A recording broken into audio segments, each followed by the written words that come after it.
And good evening, ladies and gentlemen, and welcome to I don't have the number in front of me, episode 27 of Smite Talk.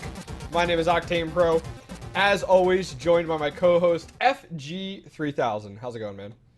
Happy Sunday. What's going on? Happy Sunday. Oh, man. Just finished up the Smite update. Lots of esports, and more esports. I felt bad for some of the people that come in for community content and patch information, but understandable. So we're jumping into Smite Talk. Those of you guys not familiar, what is Smite Talk? What's this show about? Like you tune into a radio station and people call in, give their opinion on different topics or thoughts and stuff like that. That's exactly what this show is. It is an opportunity for you as the community to call in and talk about whatever you guys want related to Smite. Good, bad, ugly, questions, recommendations, thoughts, anything. Feel free to go ahead and call in. The way that you guys go ahead and call in is directly below my webcam. It says call in right now using raid call group ID 7461039.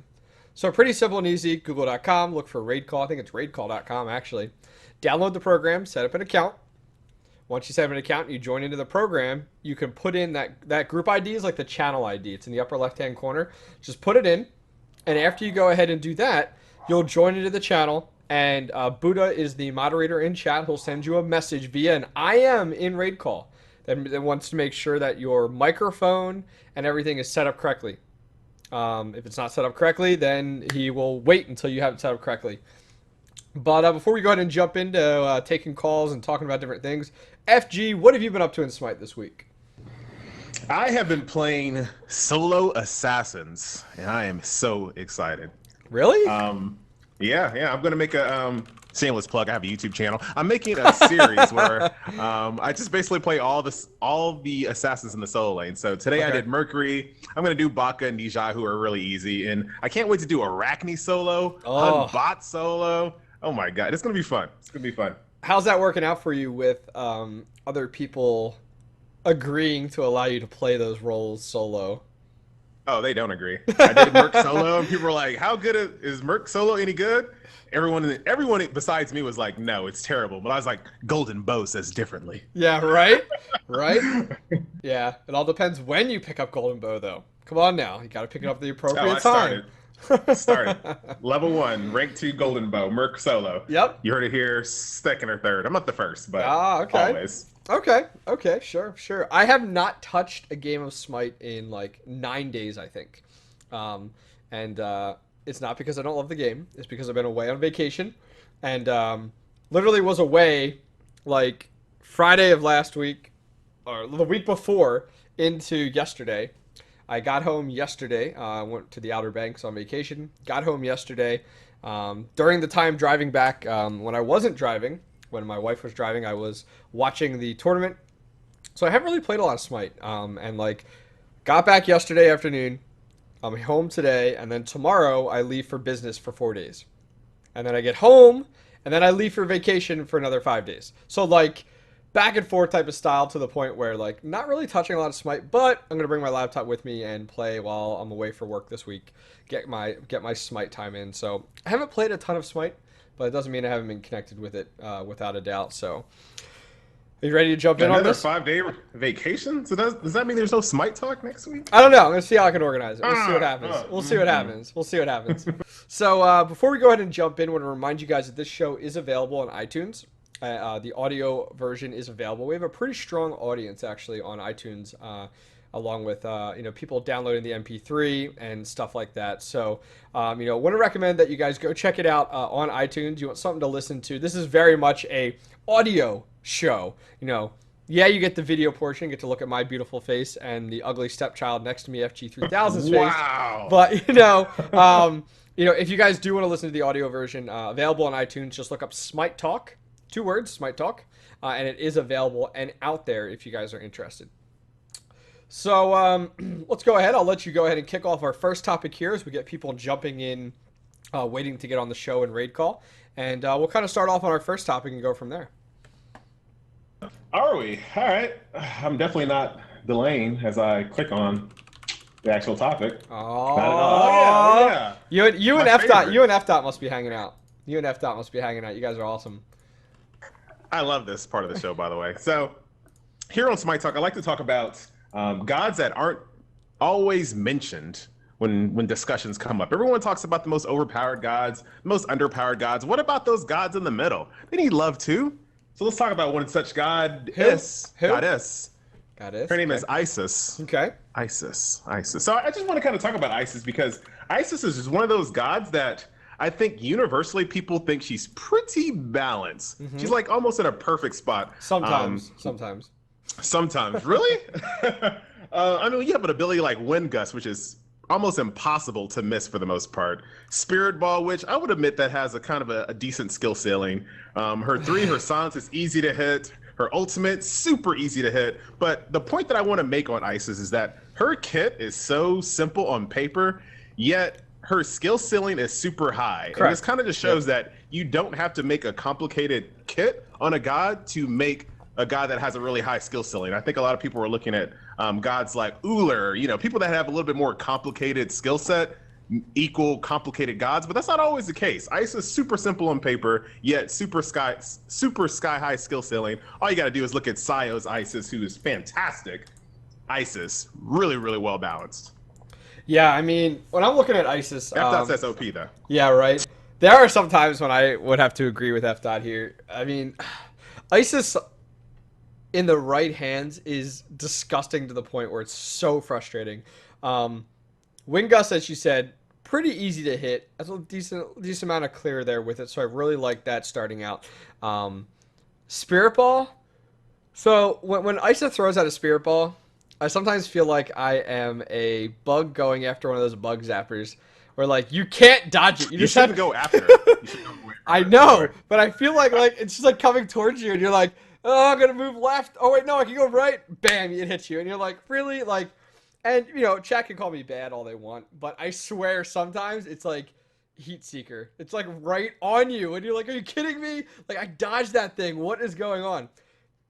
But I think it's awesome, and it makes her kit so valuable. Hitting a Spirit Ball, hitting a Dispel Magic with a Wind Gust involved with that, it's so good. It's so good. Sometimes I argue the Spirit Ball, the stun duration is like, I'm like, are you kidding me? It's super long, but then someone like Kumakarna comes around, and his stun duration puts the Spirit Ball to shame. So I think everything really works on her kit. The only thing that I don't really like about her kit, I'll be honest, is her ultimate. Okay. I just don't think, and people are going to argue with me, but whatever. I have an opinion.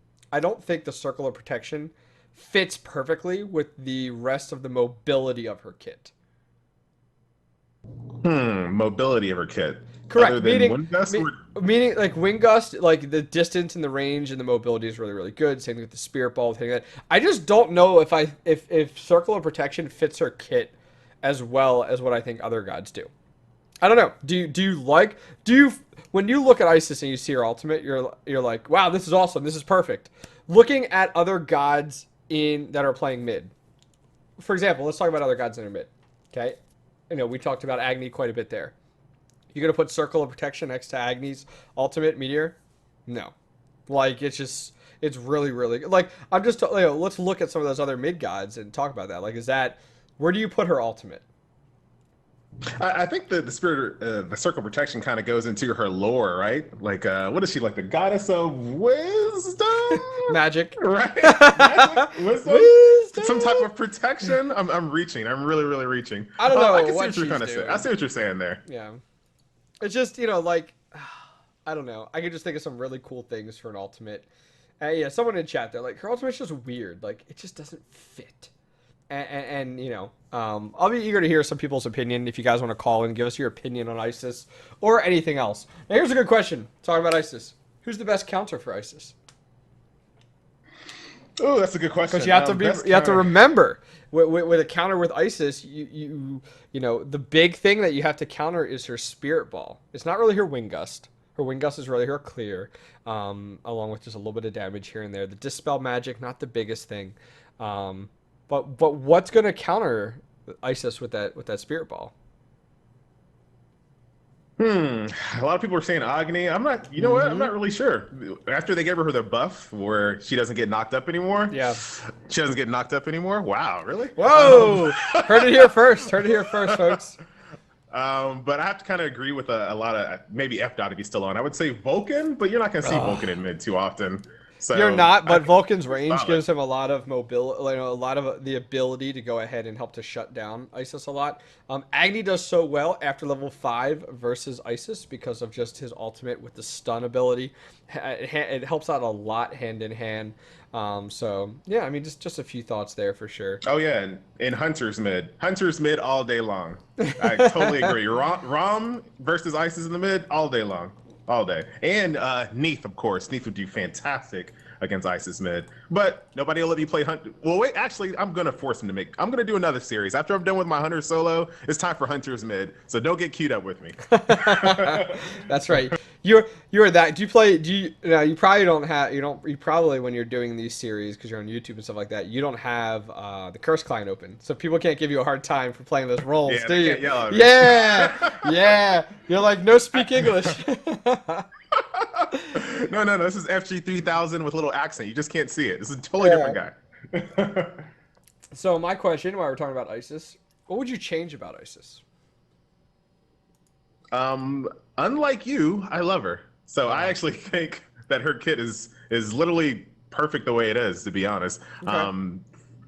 Funny enough, I don't really like her three a lot, but her three is so useful. Let me just stop right there. I think her three is fantastic. I don't Dispel think that magic. ability fit really. I don't think it fits really well to me. I feel Hmm. like a stun was good enough. I didn't really see why she needed a stun and a silence, but I love it. I don't want to take it away. Um, and I kind of agree with you with her ultimate. You know, it's a heal, it's damage. I mean, typically you're just using it to escape or popping someone in the face. Nobody in their right mind fights on top of Isis's ult anymore. So No. Nope. yeah, but I like her kit overall. She's literally one of my favorite Yeah.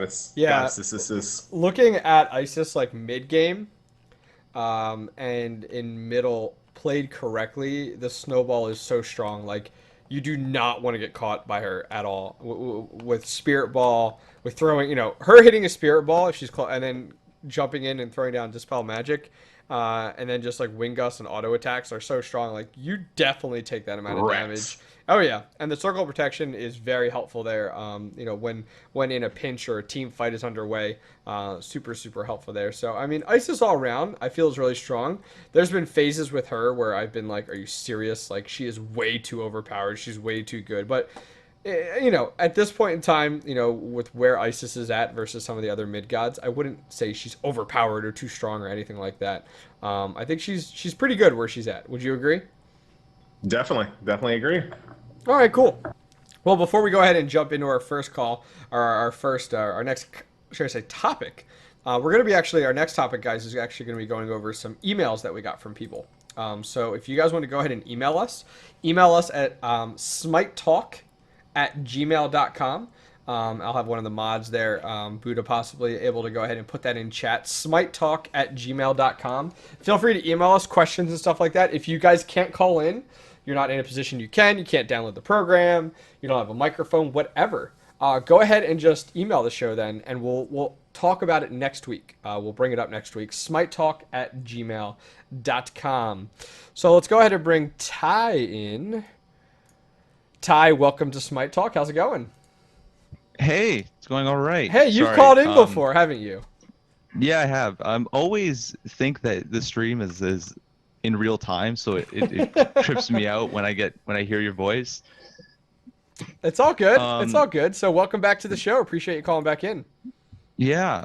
Did the topic change? You can talk about anything you want. It's your topic. Okay. That's right. It's your topic. I kind of wanted to talk about getting better, but Okay.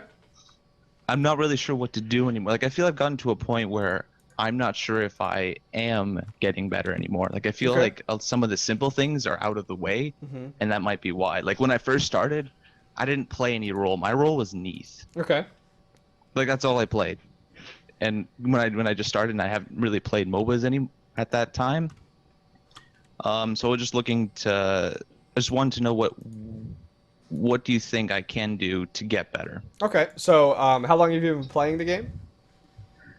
Um, Probably I want to say I started playing towards the end of the beta, but if you were to combine all the time together, it probably would be under 5 months. Okay. So you started playing a little bit before March of this year then. maybe January-ish? I would have said into 2013, but like there was a point in time where I had stopped playing Okay, okay. Gotcha. and then came back to it. Okay, okay. And was there a preferred god that you, or preferred god role that you find yourself playing?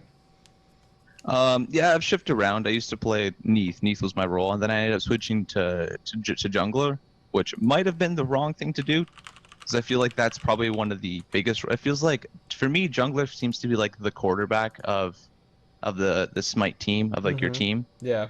Um, and I think one of my biggest problems was communication. I'm terrible at the VGS. I still am. I still Okay. constantly misclick, and you have to do like weird finger gymnastics to get to some of them. So having curse was really great, Yeah. but I feel like definitely in casual, people haven't stopped using it. Okay. Over the past week and a half, I feel like people have started to go away from it. Maybe that's just the certain people I've been playing with, or I'll get into games and people will leave. Will leave the curse chat, which makes me a bit sad. But, Okay. Okay. So, but right now my preferred role is ADC. okay. So, FG, what recommendations do you have for him? If you So know. how many games played though? Do you have an idea how many games you played so far? How many games I've played? Like I'm gonna 200 or say- 400? I'll say 200, around 200-ish.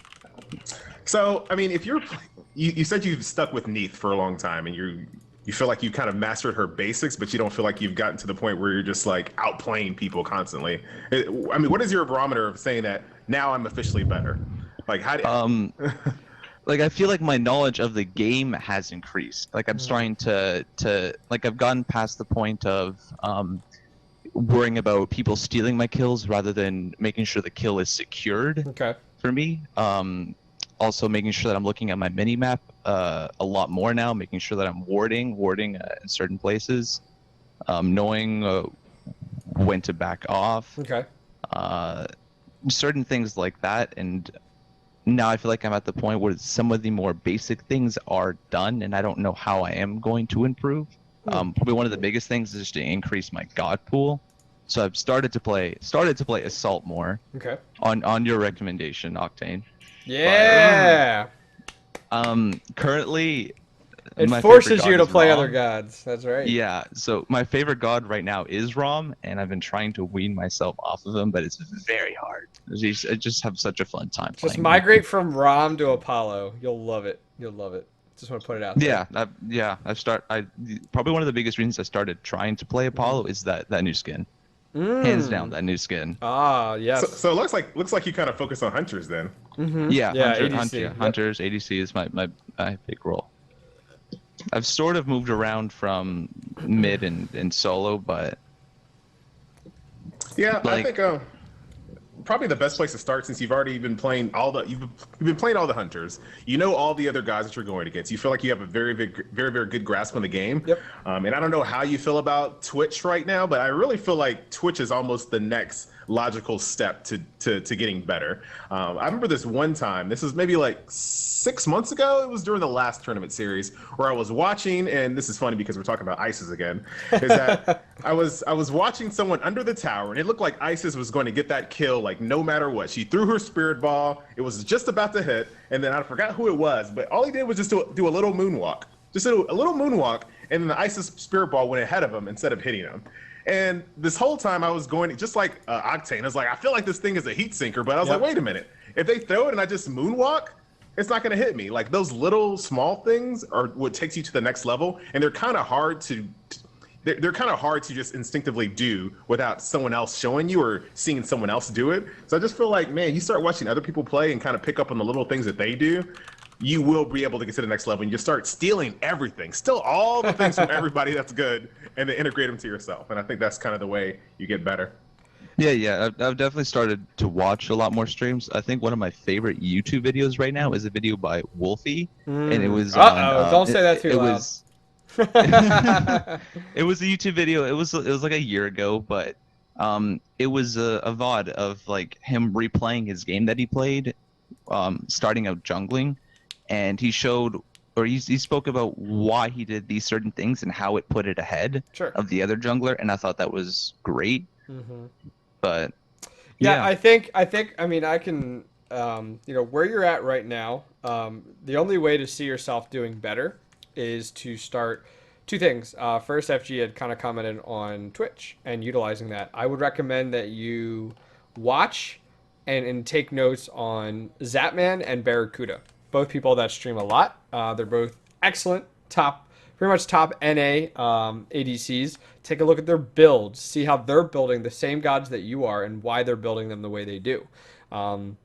If you have a question, I've actually been fooling around with Transcendence over Heartseeker Sure, just because sure. I'm still not comfortable with Heartseeker. Sure, and you can ask questions, and that's fine. You can but ask questions like that in stream.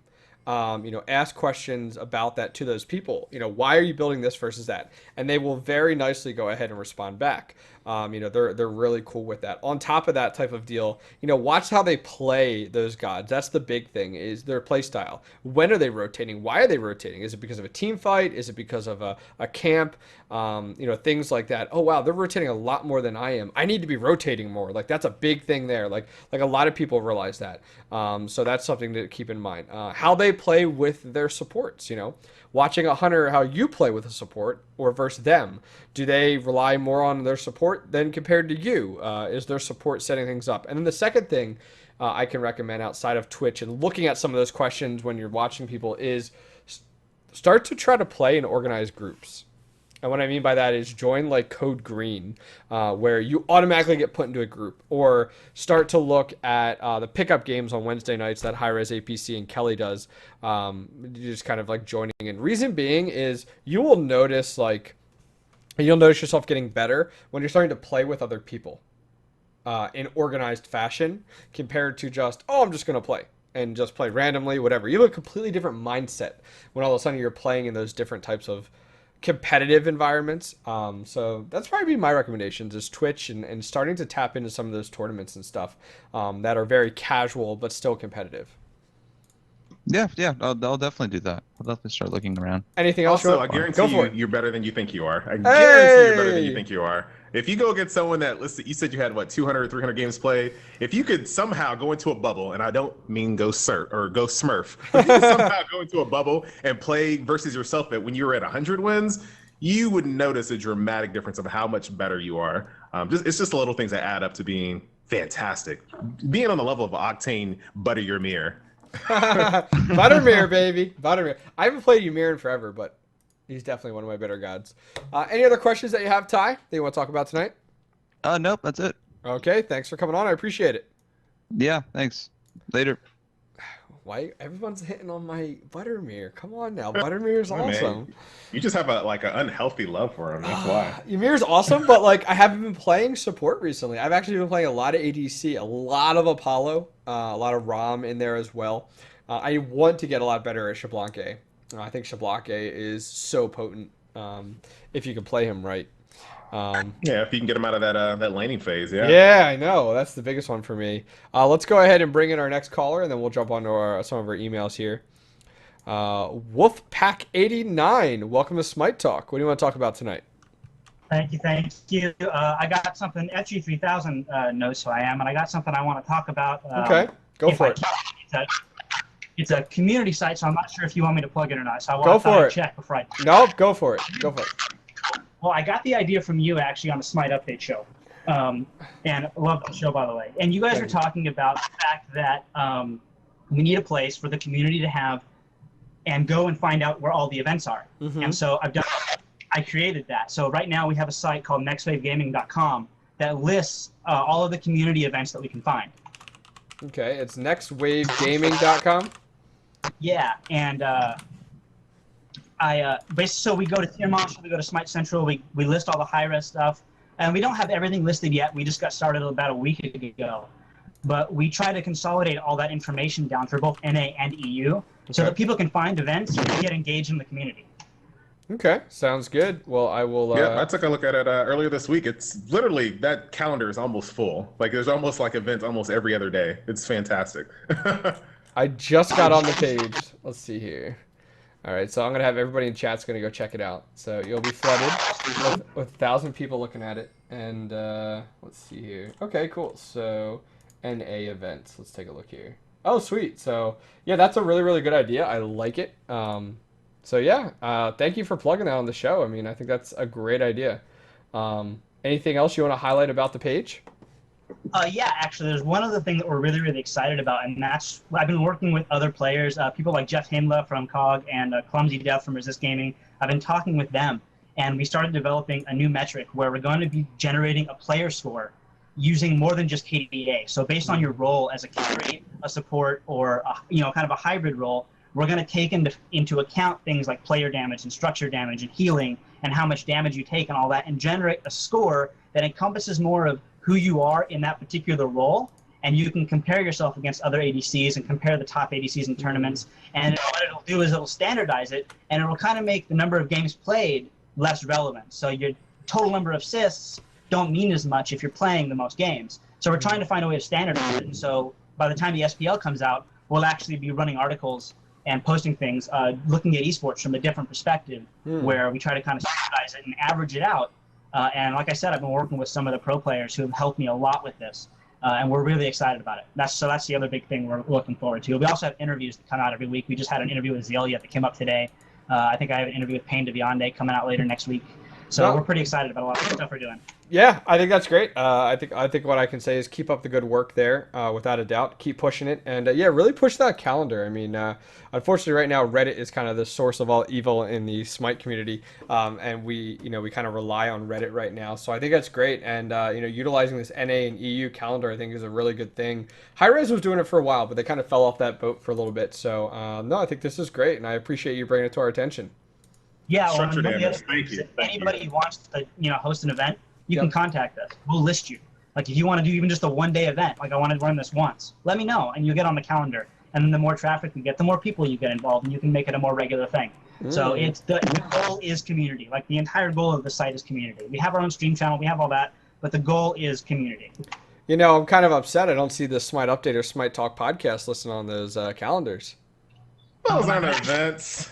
Hey, I just heard community. Those are. Oh, all right, you're right. All right.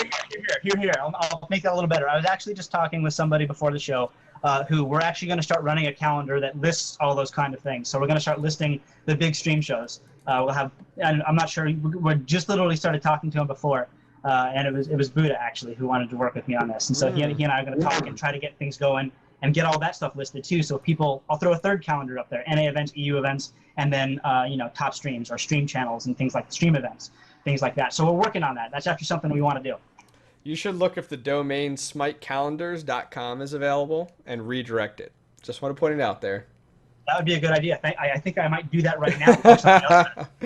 Anyways, thanks for calling in, and hopefully we helped out the site a little bit, and keep doing what you're doing. Absolutely. Thank you, guys. And again, thanks for the idea, because it's because of you guys that I got it. So appreciate it. Yeah, that's right. All right, then. Wolfpack. All righty. Good deal. So let's go ahead and take some, our next topic is kind of 2 emails that we got. And so I will throw it to FG3000 to go ahead and read the first one. Oh, man. So this one comes from Devin. I would like to ask, how do you think Hi-Rez is handling the way they nerf gods? Are they taking too long to nerf them? Are they nerfing them not hard enough? Should they nerf them less or at a lower scale? For me, I think they should nerf more often, but at a lower scale, so they have time to see how that nerf affects the god, and nerf, buff, or leave as necessary. So, I feel like Hi-Rez already does low-scale nerfs less often. Like Kubakarna is a great example. They just took off, 0.5 or something? And they just said, okay, let's see what happens. When everyone in the community, I'm not gonna say everyone, tons of people in the community were like, what? That's it? They need to take like 36 seconds off of that thing. But all they did was just tweak it just a little bit, and then let's see what happens. So I think they do a pretty good job. I think some people might argue that they don't nerf fast enough. I think a lot of people just expected ROM to be just nerfed instantly. Yeah. I think a lot of people expected Scylla finally got nerfed a little bit, but I think it was a long time coming. People were thinking that it should have been a long time to come, but I think it's really hard to ask for nerfs when the win rates don't really kind of beg for it. When they see that, oh, well, Scylla's not dominating people in the hands of someone that's really, really high end, yeah, but in the general populace, not so much. Let's just watch and see how it goes. So contrary to belief, I actually like the way that Hi-Rez kind of nerfs and buffs gods, because I don't ever feel like I'm in a game. People might disagree, but once again, just like Octane said before, it's my opinion. I never feel like I'm in a game where I'm going against someone that is relatively the same level of fedness. That's a word for you. The same level of fedness as I am, and I don't feel like they just absolutely destroy me. Now, if someone like a Freya gets 10 kills, sure, she's going to kill you, but I never feel like when I'm in Smite and I'm really close to kills and goals with someone, I don't feel like I'm just completely outclassed no matter who I'm playing. So I think that's a testament to how well they balance the game.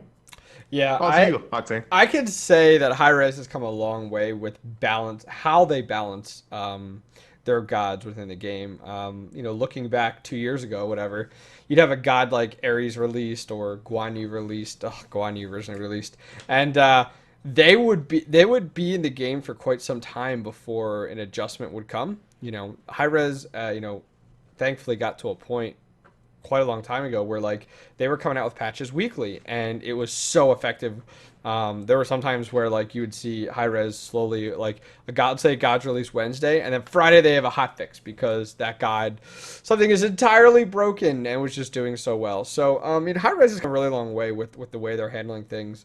We were actually talking about Hi-Rez hiring on Pan, a I saw that. very well known competitive player, and some predictions like F. was saying was that he might be in QA for quality assurance with balancing and stuff or whatever. And I can see that. I can really see that. I mean, balance is going to become even more complicated with the more and more gods that they add, because you have to keep things balanced across that role or position per se. And when you're adding in a new god, all of a sudden, oh, well, we had this god in, we had cripple to them. Why don't we have cripple on this god, or vice versa? And so it's just, I think Hi-Rez is doing a really good job, and they're putting more focus on it. Now, I haven't confirmed that's what Pan will be doing. Those are just some things that people have been guessing. But it's funny because going back like 6 months or more, Hi-Rez made this announcement that was like, we're now going to focus a ton on Smite, and we're only going to be adjusting the game with little tiny tweaks of a knob, here, there. And then they go ahead, I think it was like this was a while back, and then they go ahead and change the conquest map or something. And I'm like, that's not a tiny change. What are you doing?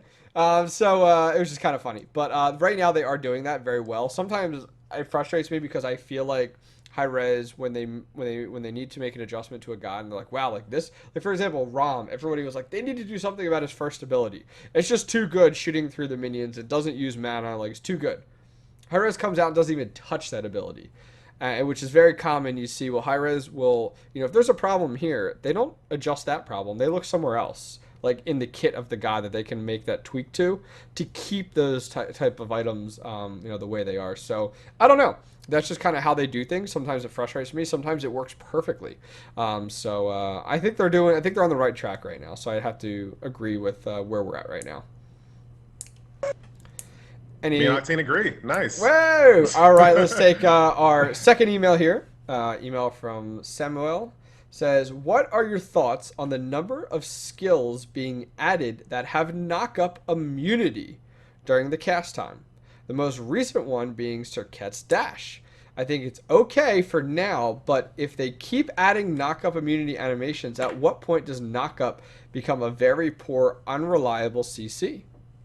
I think this is a great question, and I'm going to give it to FG3000 first. This is kind of funny because just a couple episodes ago, I was like, Cupid needs CC immunity on his ultimate. Yes, you did.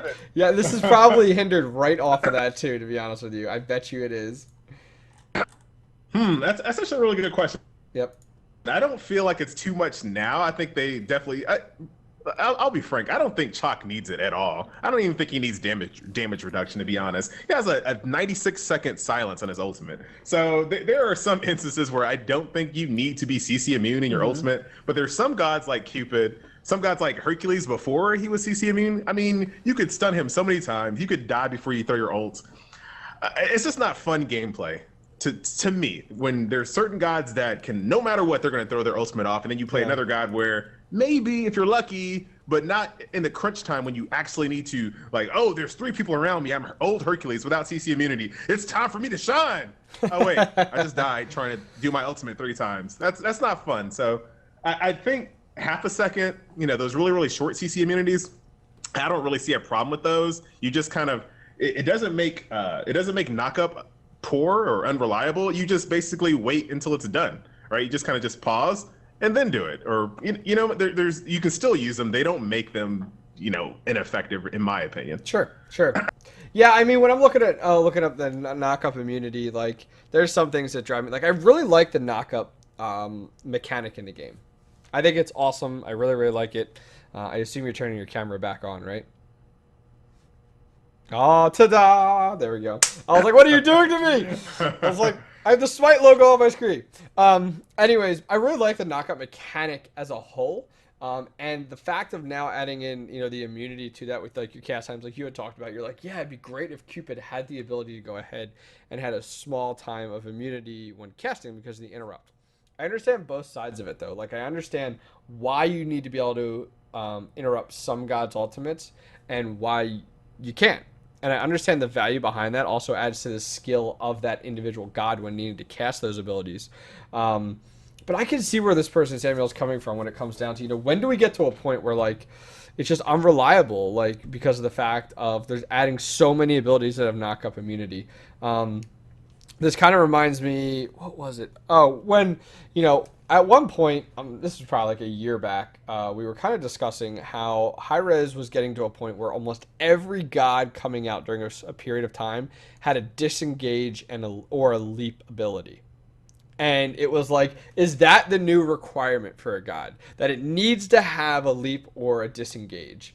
Because it was literally like every other god had it. And you were like seriously? Like, we don't need this. Like, why does every god have it? Like, that takes away from the gods that do have that ability.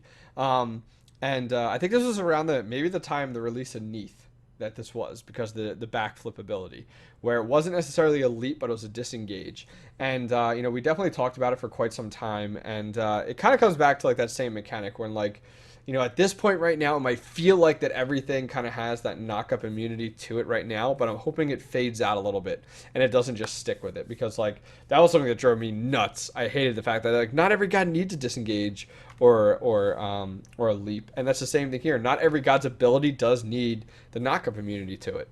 But I see the value, kind of what you were talking about with Cupid and stuff like that, and it makes it more skill-based. It makes the ultimate being casted more skill-based compared to, like, I mean, you can look at, like, Apollo. Like, Apollo, you can go ahead and cast your ultimate, and your chariot will start to come down, but you can die before your chariot gets there. So it's not like you, stuff like that. So what are your thoughts on it? Any other thoughts there? Yeah, I think I think the way that you balance this is by just giving people, varying levels of it, right? Apollo he can't move, he's stuck there, but he's immune the entire time he's there. That's a good mechanic, I feel. Yeah. And giving someone like a Cupid like a 0.5 just to make sure he can cast it doesn't necessarily change him in any. I understand what this guy's trying to say. Maybe there should be a way that you can kind of interrupt someone's ability, like a Ra's about to try to charge up and you knock him up like that. Yeah. That actually sounds pretty cool on paper, but at the end of the day, I don't know. I like to be able to rely on some abilities like that, and I feel like your ultimate is your ultimate. You should be able to rely on it. You should be able to change the dynamics of a team fight. All your other abilities, for the most part, can pretty much be interrupted, right? You could be sitting there like an idiot with an Isis silence on you or a fear. There's so many other ways to get you out of abilities. I think it's okay that some abilities are guaranteed. Yeah, no, I think it's a good call. Well, let's go ahead and continue taking calls tonight. Let's go ahead and bring in Anto. Anto, welcome to Smite Talk. How's it going? Hello. Hello. What do you want to talk about tonight on Smite Talk? It's probably going to be quick. I just want to talk about Thanatos. Let's talk about him. What do you got? Well, I've been watching streams, and every time I hear a streamer talk about Thanatos, apparently he's terrible late game. Is that a question towards that, or is that a you agree with it, or what do you think? I'd just like to know exactly, like, why is he bad late game, apparently? Because I do fine with Thanatos late game. Okay. FG, what do you got?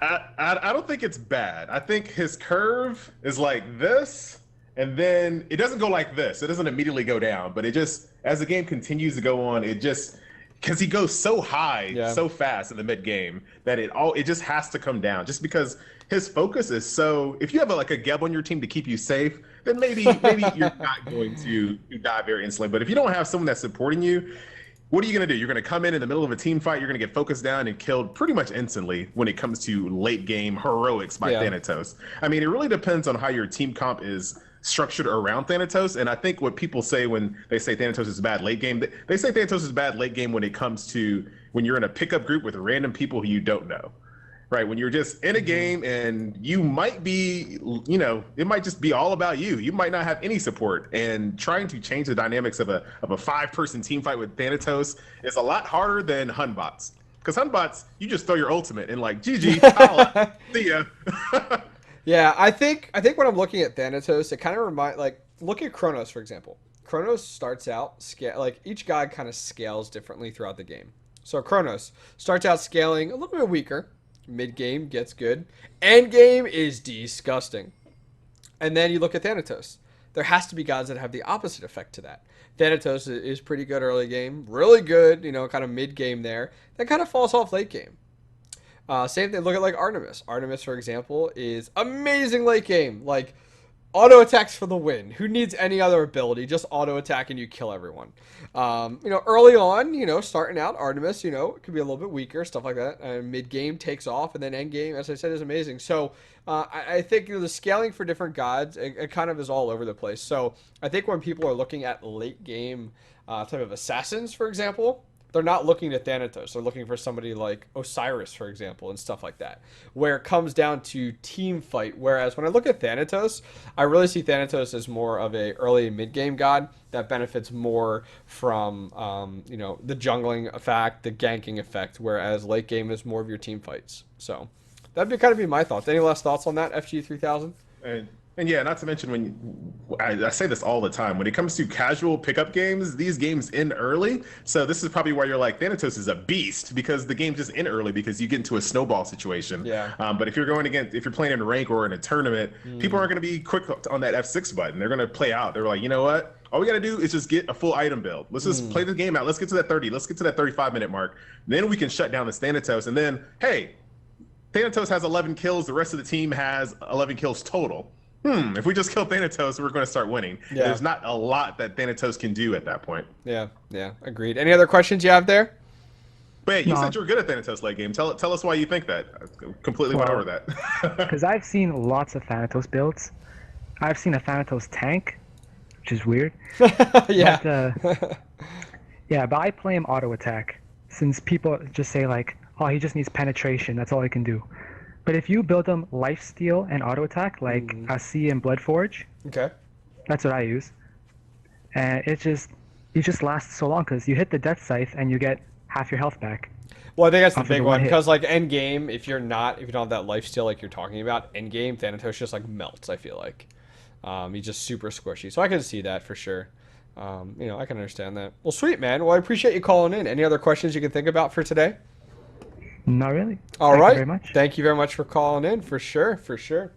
Oh, Thanatos I'm not super good at, to be honest with you, but like F. from the Smite update, man, he lives by Thanatos. Like Thanatos He's not super good with him either. I know, right? Right. Scrub. So let's go ahead and take another caller here. Dusk, welcome to Smite Talk. How's it going? Hey, thanks for having me. This is my second time being on. Yeah. So EU, Well, are you from from? Europe again. Yeah, another European person. Awesome. You guys rock. So what do you want to talk about tonight? Thanks. I want to talk a bit about some stuff that I talked last time and some things that were discussed so far in the show. Go for it. Up to you. So, like I mentioned last time, I'm an ex-Dota 2 professional player. I like to play competitive MOBA games. I really got into Smite. Okay. And I want to try to play the game at a higher level because that's what really satisfies me in playing a MOBA. So my problem so far is it takes forever to get to level 30. Like, it's the grind from level 25 onwards. You'd think it'd go fast because at the beginning you get like level after level after level. When you get to 25, it takes forever to get one single level.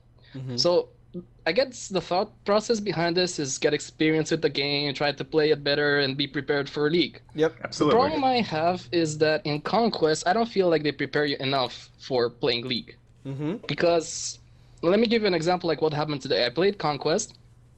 I watch a lot of streams and the competitive Smite scene, so I know what I'm supposed to do, and I know how a normal Conquest game should go. Okay. So I wasn't paying much attention to the chat. I look at my team lineup. I see like an AMC, a Ymir, a mage on the mid, and a jungle assassin. Okay. So I'm just gonna pick Osiris and go in the solo lane. Okay. And then I noticed that the Sounds good. AMC wants to go in the solo lane. Mm. I try to explain, like, can you please go in the dual lane? It's like the same thing. You're gonna farm. It's not that big of a difference. I need the solo lane because otherwise I'm gonna die.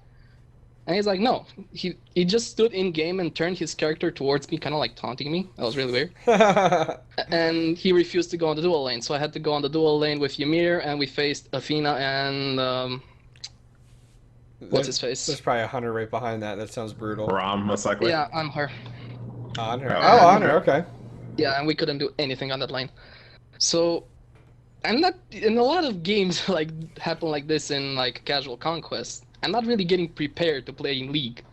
Like I'm getting to learn the gods better. That's one thing, but like for competitive level, I'm not really learning much, and it's taking way too long to level 30. Like, what do you guys think? Well, I think first off with the leveling to 30, I don't personally remember it taking that long. But granted, I was playing the game like 2 years ago, so I don't really like. That's when I was hitting level 30. So I don't remember, to be honest with you. Like, but a part of me feels like I don't remember being like, dang, like leveling's horrible. Like I'll never do it again. But it's to me, I don't know. I come from games like World of Warcraft and leveled there, which was brutal back in vanilla. I played Ion, if you guys remember that game that came out. Oh my God, Grindfest! What Grindfest? What are you doing with your life? What are you doing with your life? 2000, like what, 10 or whatever that game came out. It's like got the original box somewhere behind me. And so when I look at like 0 to 30, 0 to 30 is not to get you prepped for the competitive scene at all, or for ranked. 0 to 30 is to help you learn the game, but yet some people might like, man, I know the game after like level 20, I'm good. Why do I need to do that? It's just a level benchmark that they've set. So for the time period, I mean, I don't know. What do you think, FG? Do you think 0 to 30 was rough for you, or what do you remember? It wasn't rough, but I remember being scared, thinking that I wouldn't be able to get the Ymir skin. I do remember that. It wasn't rough, but I was like, oh my God, am I going to have enough time? And then end up, Smite pushed the launch back for like, forever. Yeah. They were going to launch when they hit 40 yards, I think. I think that was like the first number. Like, as soon as we hit 40, we're launching. I thought and it was like, 30. oh my God, the game changed so much since then. But anyway, to get back on the point. Yeah. I agree with Octane. 0 to 30 isn't really supposed to get you prepped for ranked at all, because those players are new. They don't really have a lot of experience. Once you get to level 30, exactly what Octane was talking about when it comes to like World of Warcraft. Just because you're max level, there's a difference between a freshly max level person and then Elassus, he's been level 30 for the last 4 years. 2 years. 4 years. 2 years. 2 years. However long this game's 2 been years. debated, He's probably been 30 post-beta. for 2 years. Yeah. Yeah, so the skill gap is going to be massive. And once you hit level 30, there is going to be a point where you're going to be like, wow, I'm going against people that have thousands of games played. You're going to go against people that on one character, like a Loki, you're going to come in and they're going to have 500 wins just on a Loki, and you're going to have 300 wins on your account, period. Right? So talking about wins there, sorry to interrupt. So Lassa started playing the game 2 months before me. I have like 900 and some wins. He has 4,200. Yeah, he's an absolute beast. Luckily, he's not in casual. Just so you're putting safe. it out there. Just You're putting it safe. out there. Yeah. But yeah, I mean, that's it. Don't level 0 through basically 29 is just a training ground. Just learn what roles you like to play. Just have fun. Training wheels are on. Training wheels are on. But then once you get level 30, it's the real time. So, he had asked as well too, like, he had asked, okay, the 0 to 30 question. But the second question was like how to prep better for like the competitive scene. That's what he's looking to kind of get into a little bit more. Am I correct there, Dusk? Like you're kind of asking for recommendations for getting better in the competitive scene? I pretty much know like how do you get better. You basically watch better opponents or you play against better opponents. Okay. Playing, I can't do it because I don't have access to it. Yeah. And I watch as much competitive as I can. Yeah, I mean, I think the biggest thing for you is grind out to level 30, and then you will be at the point you want to be at. And I guess what Hi-Rez is doing with the 0 to 30 thing is like, hey, don't jump the gun. We're going to keep the training wheels on until 30. So either way, I think you're stuck grinding it out. Thankfully, it's not like you're playing a game that's going to take you a couple hundred hours to get to where you need to be at to get to level like that max level. But it's not too bad. I mean, everybody has to do it, should we say. So we've all felt the pain. It's just when we've done it. And now they have these booster packs they're coming out with. So I mean, Yeah, they do have those. it's the only time I'm ever gonna say, "Hey, buy yourself a booster pack and grind through those levels maybe a little faster." I don't know. Yeah, I don't Very even have true. the god back yet, so I'd rather Ah, buy that first. see, yeah, you gotta get the God pack. You know, I mean, those are important. By the time you're 30, before you gotta have the God pack. Gotta have it. Gotta have it. Yeah, but I've already mastered like 30 heroes, and I only own like 15. Yeah, I yeah. like to play with everything, and I kind of have the feeling for every role. Oh, sure. Like No, I I, can play I think the that's perfect. I think it's a perfect mindset. I mean, I think it's great that you have that mindset. Like, you want to play everybody, you want to master everybody. That's a great mindset because a lot of people don't have that, to be honest with you. They just want to play, hey, I just want to play Neith. And that's all because she's kind of good. So, I can understand. So, also another thing, just to kind of make the time go by a little bit faster, take this opportunity when you're not in ranked and you're not doing level 30 games against high opponents. Take this opportunity to like do your own type of theory crafting, like find out things that you like to do, because everything hasn't been found out about Smite yet. You know, there's so many things that are like Hebo Jungle. There was a long time where no one did Hebo Jungle. And all of a sudden, I was like, Hebo Jungle's actually okay. It's so So good. maybe take this opportunity while you're in these lower levels, you know, just have some fun, try to figure out maybe some things that no one has thought about yet. Because I guarantee you, with all these gods, all these item combinations, all these roles, not everything has been found out yet. Yeah. Funny enough, I actually do that a lot because I'm a major theory crafter and I played a lot of WoW, so I have built-in theory craft thinking. Done Oh, nice. and done. There you go. And I have done jungling with weird heroes like Poseidon, and it worked fine. And I actually wanted to ask you another question later Sure, on. And I'm sure. just gonna ask you now. This thing just popped into my head like a few seconds ago. What do you think about Thanatos support? Like, I Well. know it sounds weird, but think about it. His third skill is a silence. Mm-hmm. His first skill deals damage based on max max HP also.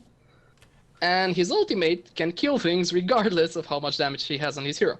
My response back would be, isn't there better supports out there than that?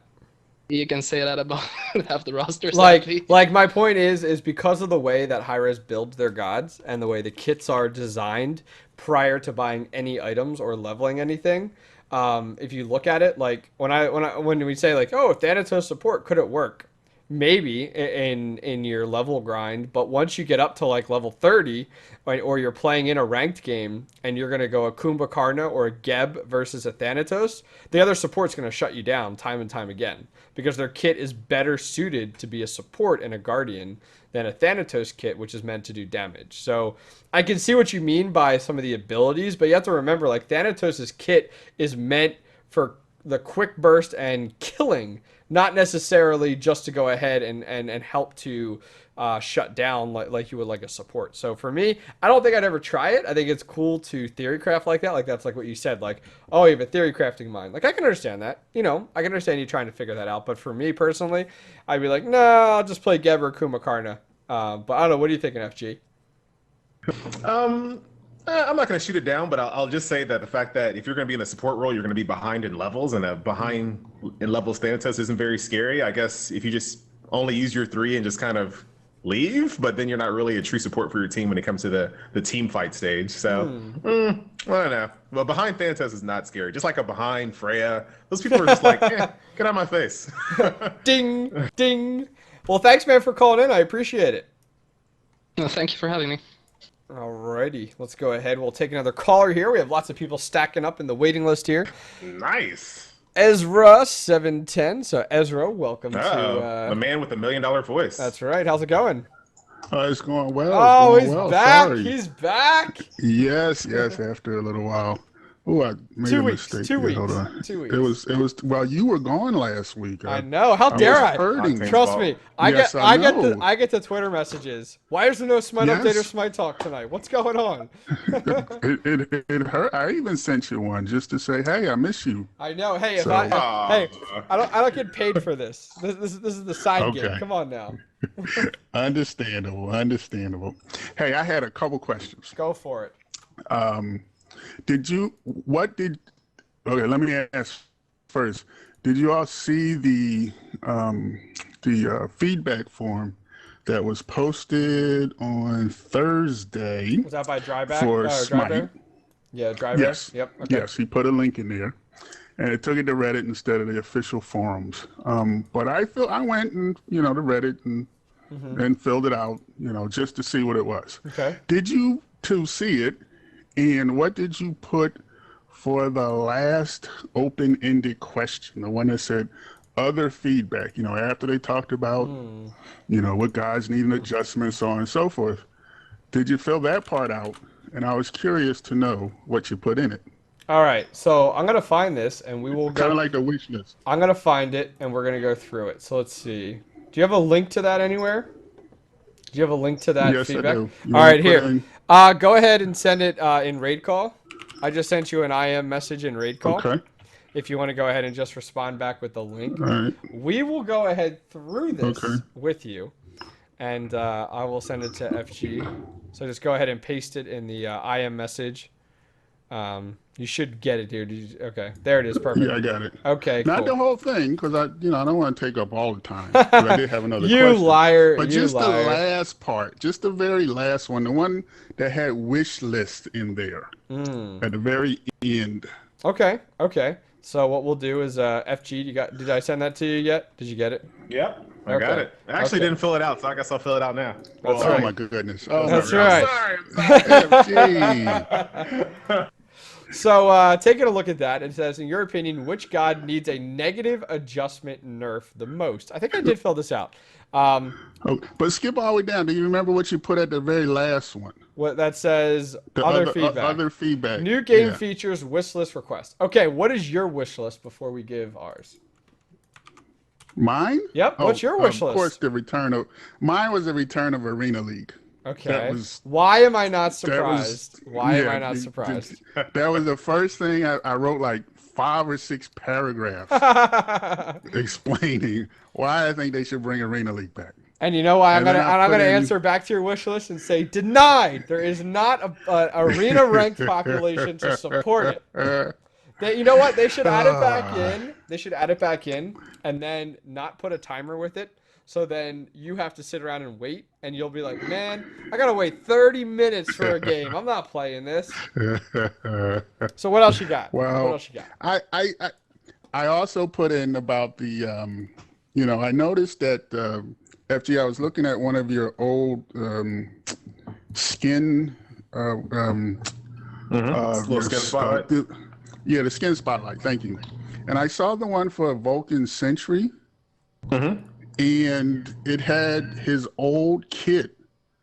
And I was like, what in the world? Because I went and mastered Vulcan, and I'm like, this is not the same person. Did I, Old school miss Vulcan. something? Remember the Thumper? What The happened? Thumper 3000? Yeah. Yes. I was not around. I only started playing Smite right after it went in, after it came in, after the release official launch. tournament. Okay. Gotcha. Yeah. So I don't know what happened to that Vulcan, because that Vulcan looked like he would make a great guardian to me. Uh-oh. But you all were there. We lived it. Yes. All right. Here's my next what question. was the rationale? You never got to see the old Guan Yu kit then. No. The support Guan was Guan great. Yu kit. Yeah. So what was the rationale in what? Yeah. Changing up Vulcan? Yeah. Why? I mean, because y'all were around in community back then. So what was the the Nobody reason? I just played know it was Vulcan. changed. Nobody played Vulcan back then. His kit was terrible. His kit was His terrible. kit was pretty bad. It was His ter- kit it- didn't Really? have any initiation. His kit was based Okay. strictly off of his turret. And his turret then wasn't as good as what it is now, and the rest of his kit was terrible.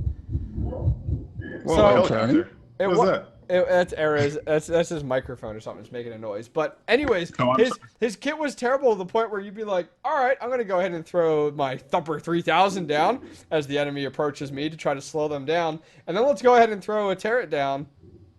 And now what? Yeah. All right. Yeah. Now I'm Okay. gonna go ahead and See, use. and that's- Now I'm gonna use my that's why I'm ultimate, which my asking. ultimate pretty much supersizes both my items, and the enemy just needs to take a few steps to the side, and oh, okay, guess you can't get anything. Yeah, that's why no one plays Vulcan. All right, yeah. Oh. He See, that's why I he asked, did not 'cause have the after I he saw- did not have the meatball toss, and he didn't have the amazing Uh-huh. high damaging ultimate. It just wasn't there. Okay, because after I saw FG's Skin Spotlight, I went back to the Hi-Rez YouTube channel and looked up, went to the actual Vulcan God reveal. Vulcan release, yeah. Yeah, and they sure made it seem like that was. I never played it, so that's why I'm asking. Yeah. It just looked I mean, like. it sounded good on paper. Yeah, it really did. good It looked good in the video, but I but wasn't he was a there, guardian, so... not a mage back then. Okay. Yeah, Which he is was a why I guardian was back asking. then. Yeah. There was His always thumper better. was okay. His thumper was okay because it was just basically an AOE slow and damage. It was okay, but he didn't have meatball. All he had was thumper. He had his regular turret that you have today. That He is had his first ability. Right. Yeah. He still had that. But then, just like Octane said, his ultimate just made him super powered and ran around a lot. He just got really, really fast. And he just ran around. It's like, okay. And then his turret right could shoot in like 360 degrees. So it was like, that was it. But still one at a time. Fast, but still just one at a time. Yeah. Yeah. Gotcha. So what other questions you got? Here. What other questions? Oh, wish list. We're talking about wish list. So what else is on your wish list? You missed that part. What else you got? What else? I was curious about that, and I know people say about Arena League, but it's near and dear to me. One day, my last question isn't related to that, but I didn't hear your answer yet on the wish list. Okay, sure. So FG, the wish list part of this here, kind of asking for what the wish list do you have? Mine is so vain. It has nothing to do with balance. It has nothing to do with new gods. It is a skin. It's just so lame. I'm sorry, but you know what? I want everybody listen. Everybody listen. I'm gonna give you inside the heart of FG. I want if anybody's seen the old movies with Jackie Chan, Drunken Master. If anybody's ever seen those movies, I want a Drunken Master skin with Mercury, but I want actual animations to do with his drunkenness and his punching. Oh my God, I would spend so much money for it. Drunken Master Mercury skin with an actual model upgrade animation is what I want. Oh yeah. Let's see. Okay. I'm vain. I'm sorry. Let's see. I want to be able to. Let's see. I want some of the. This is more esports related, but I'd love to see some more of the team logos and stuff like that be integrated into the maps and stuff like that when we're playing on them. What I mean by that is like during a match, if it's for example, SK Gaming versus Team Coast, in the throne room area, you have a flag flying high there with their team logo on it, or you go ahead and have that burned into the ground right there in the middle of the map or wherever. I just would like to see some more esports integration into some of the maps. I think that would be a great step for Hi-Rez. I also want to go ahead and my mic's the only mic on. Why is it saying that as audio from mine? That's weird. I have no idea. Yeah, that's weird. Let's see. There we go. That fixed it. I'll unmute you here, Ezra, in a second. The other thing that I can think about is that I'd like to see the loading screen is fine, but when you first log into the game, I think that real estate, that area, needs to be redone in order to properly advertise different parts of the scene. What I mean by that is like you log into the game and I want a little area that's like esports and has like, check out this Smite tournament going on right now, and it has a link, and you click on it and bam, it launches your browser, and there opens up the Twitch page to where it was going to for that page going on. I feel like there's real estate there that can be highlighted so well, and the layout that they use right now is just like meh. Like here, there's like a little button, a little circle or diamond you push at the bottom, and it allows you to go ahead and rotate through the different things. And hey, if you get into game and hit play right away, you miss out on what's in that rotation list. I think that real estate is much more valuable than what Hi-Rez is doing with it, and I think other games right now are doing a better job than what they're doing. So that's what's on my wish list. Any other? Do you think people would play Smite even if there wasn't an e-sport component to it? Yeah, sure. Yeah. Out of curiosity. I just think that it's people would play it, just like any other game. People would just play it. I think the fact that it has an esports is, and I've made this analogy before. It's kind of like the Dodge Viper. People don't buy the Dodge Viper. They go to Dodge to buy like trucks and sedans and stuff. But people see like, oh, Dodge, look at that cool car. Same thing with esports. Esports is like the figurehead. It's the thing that people look at. Yeah. It's the thing that they can market it all the time. They can throw it out to all these websites. People are talking about it, which then has a trickle down effect to bring in casual players. So it's good, but we don't need it. But I'm so glad we have it. Yeah, no, I can agree. Any other questions you got for tonight? Yeah, just a comment about that moving past casuals. Now, because I play Arena, Okay. and I've played more than 600 games of Arena. Wow. Good for So you. what I am finding though is to agree that with the I think it was the first caller who said that it's really hard to move forward unless you start playing in an organized fashion, because the casual queues are so hit or miss with people who show up to Arena for a number of different reasons, including just to get free gems. It's really hard if you want to be a little, because I like Arena. It's pretty much the only game mode I play. But so that means I'm a little more serious about it. I actually do check my check my stats and everything, and I hate to lose, and on and on and on. But trying to move past that ceiling that I think that it certainly feels like I'm hitting, especially since I'm usually playing Kumba or Geb or Ymir or one of the more traditional support roles. And I'm not the one, trying to get the pentakill. It makes it really difficult to move, forward without being in some kind of a group of like-minded people. Sure. No, I can agree with you. I mean, I think that's Arena. A big thing. I think also you have to remember, you're not going to advance super far in your skill level if you're continuing to just solo queue all the time, because your performance and your abilities are then being hindered by random players that you have no ability to communicate with or anything like that. So I think really your next step is trying to find some of the Arena tournaments that are hosted, getting it on some of those pickup games. If you're going to limit yourself to Arena, you're going to limit yourself to your skill ceiling, I feel like. Yeah, I mean, I think that's the big one, to be honest with you. And outside of that, it's how much you're playing Smite per day or per week or whatever. I mean, that's a big one too. I mean, you can tell like those pro players apart from other people when they're like, yeah, I play 10 hours a day or 12 hours a day. No one in their right mind has that kind of time to play, but for the people that do have the ability to dedicate to that, it's a different story. Right. Yeah. Okay. All right, man. Well, I was agreeing with that. And it's good to have you back, and hopefully you'll work it out so you can be back even in your absence. Well, thanks, man. You have a good night. He's already plotting a vacation. Bye-bye. Already going on vacation. That's right. I'm out. Don't know what you're talking about. One last thing on Arena. Sure. Arena is the most played game mode in the game, by the way. I just want to throw that out there. It doesn't have it can't support a league just yet, give it another 8 months, maybe or so. We'll see. We'll see. I don't think it's gone forever. I'm gonna hold you to that. Let's go ahead. We'll jump into our next topic here. And what's our next topic? What is our next topic? I don't know. You wrote it. Oh, let's talk. Did you guys talk about this during the Smite update? Very remodels that are coming. Very briefly. Not much of anything. Oh. Well, what was your prediction? So if people don't know, I think it was Hi-Rez Stu. It's always Hi-Rez Stu now. Hi-Rez Stu is the new Erez. He's the new Erez now.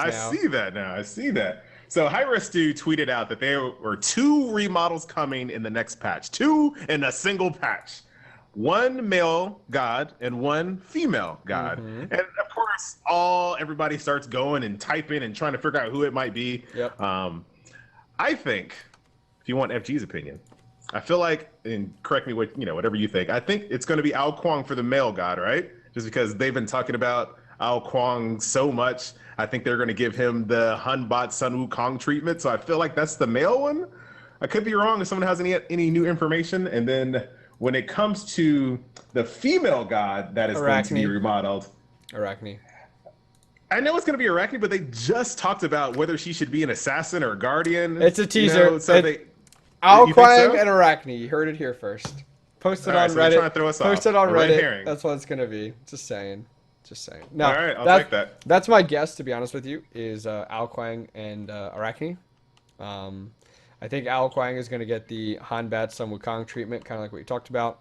And I think now if people in chat are saying it is a remodel, not a rework. So So, both of so those they're guys. remodeling Arachne first, and then going to rework her later. That seems weird. That seems very weird. Yeah, I don't know. I don't know. Okay, let's think outside of those two gods. Who else could be remodeled? Which I did. So I took a list of all the female gods and I put them in an Excel spreadsheet. Oh my because gosh, that's what you went people- hardcore. That's what we do. Hardcore. So there are 15 female gods in the game. Okay. Automatically, and correct me if I'm wrong, chat and Octane, you eliminate Afro, you eliminate Basset, you eliminate Chang'e, you eliminate Hell, you eliminate Kali, Nemesis, Nuwa, because that's going to be a Why are we Twitter eliminating Hell? Why are we eliminating Hell? Hell just got remodeled. Like, she just got remodeled, just like half a year ago, maybe. Okay. She looks fantastic. Okay, keep going. You eliminate Scylla, you eliminate Sir Cut. Yep. Now, what does that leave you with? That leaves you with a Neith, which I don't think it's going to be Neith. Yeah. Artemis, she just got touched up, so it's not going to be Artemis. You said Arachne. Touched up though, it's just a touch up of the hair. Like not That's a big true. deal. But why waste your time doing a touch up if you're going to give her a remodel? I don't know. It probably wasn't planned. I'm not buying it. Come on now. You think Maybe. Hi-Rez has all this stuff planned out? Come on now. Yes, they do. So what does that leave you with when you take out Arachne? What does that leave you with? That leaves you with Athena, Freya, and Isis. I think Freya's model looks fantastic. Her face is busted. All right, let's get that. Her face and her teeth are terrible, but her model, like her sword and her like little belt, I mean, she looks really, really good. So She looks I good. think it's Isis or Athena, because when you look at those two gods, even though they're not super old, they have one of the plainest looking. They don't look really pleasing, but I can't really commit to that because Athena has Red Star Athena and Winter Olympian Athena, and Isis just got her Scarlet Coven. So if it all comes down to everything, it's going to be either Freya or Arachne. Is my opinion. Katixia's in chat. It's like, why are you rolling out Nuwa? Nuwa like didn't come out that long ago, so I can't imagine. Yeah, and Nuwa's so new. I just I can't think her see graphics why they are would do really that. her graphics are really good. I think Nuwa's perfect. I don't know. I'm eager to see what it is. I'll go with Arachne. You're right. Right. I'm just gonna go with Arachne. No other female god really makes sense. Yeah, So I this don't really know. doesn't. I don't know. Yeah, I'd be interested to see what they do. Maybe they're gonna redo Thor because apparently Marvel's thinking about changing Thor to be a female. That Thor. would be so cool. I don't know what is wrong with Marvel, by the way. I mean, seriously, I don't know what they're smoking, but whatever. I can't believe they're gonna. Let's talk about that for a second. Go So I for know a lot of people. This has come up so many times in the world of Smite. A lot of people wanted to do like Pantheon swaps where, you make Thor and you make him Hindu themed. That's actually a pretty cool idea. But what do you think about them actually making skins that make Thor female or make Nija female?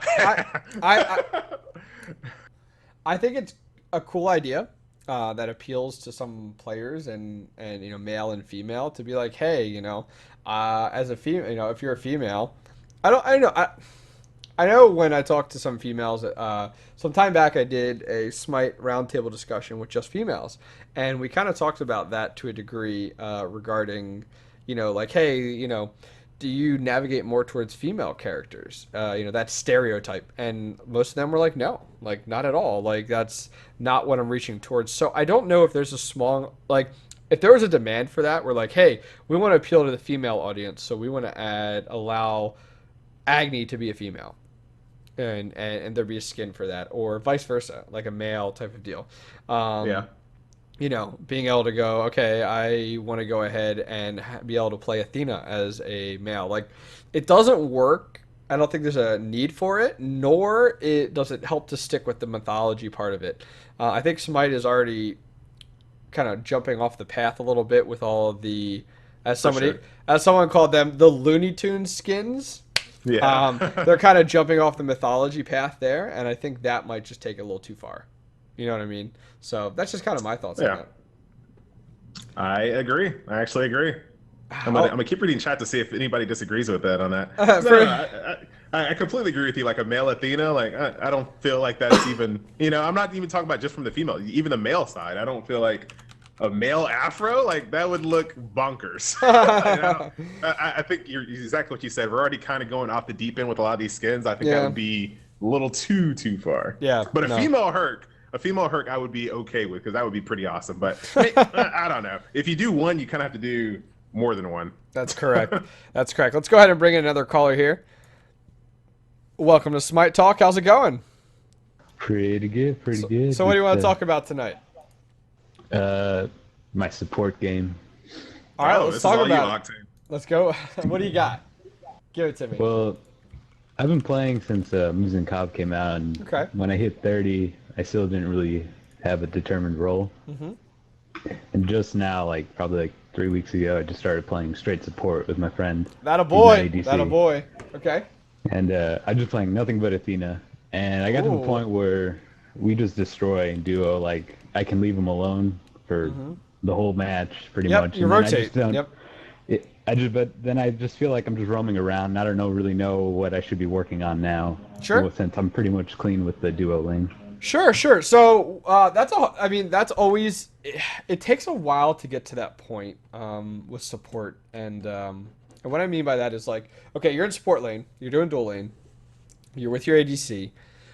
There will come a time, and you'll start to learn it more and more. Like, there isn't an exact time marker. It's just the direction the game's going. Where, as you kind of said, you can leave the ADC in lane, and you can start to rotate.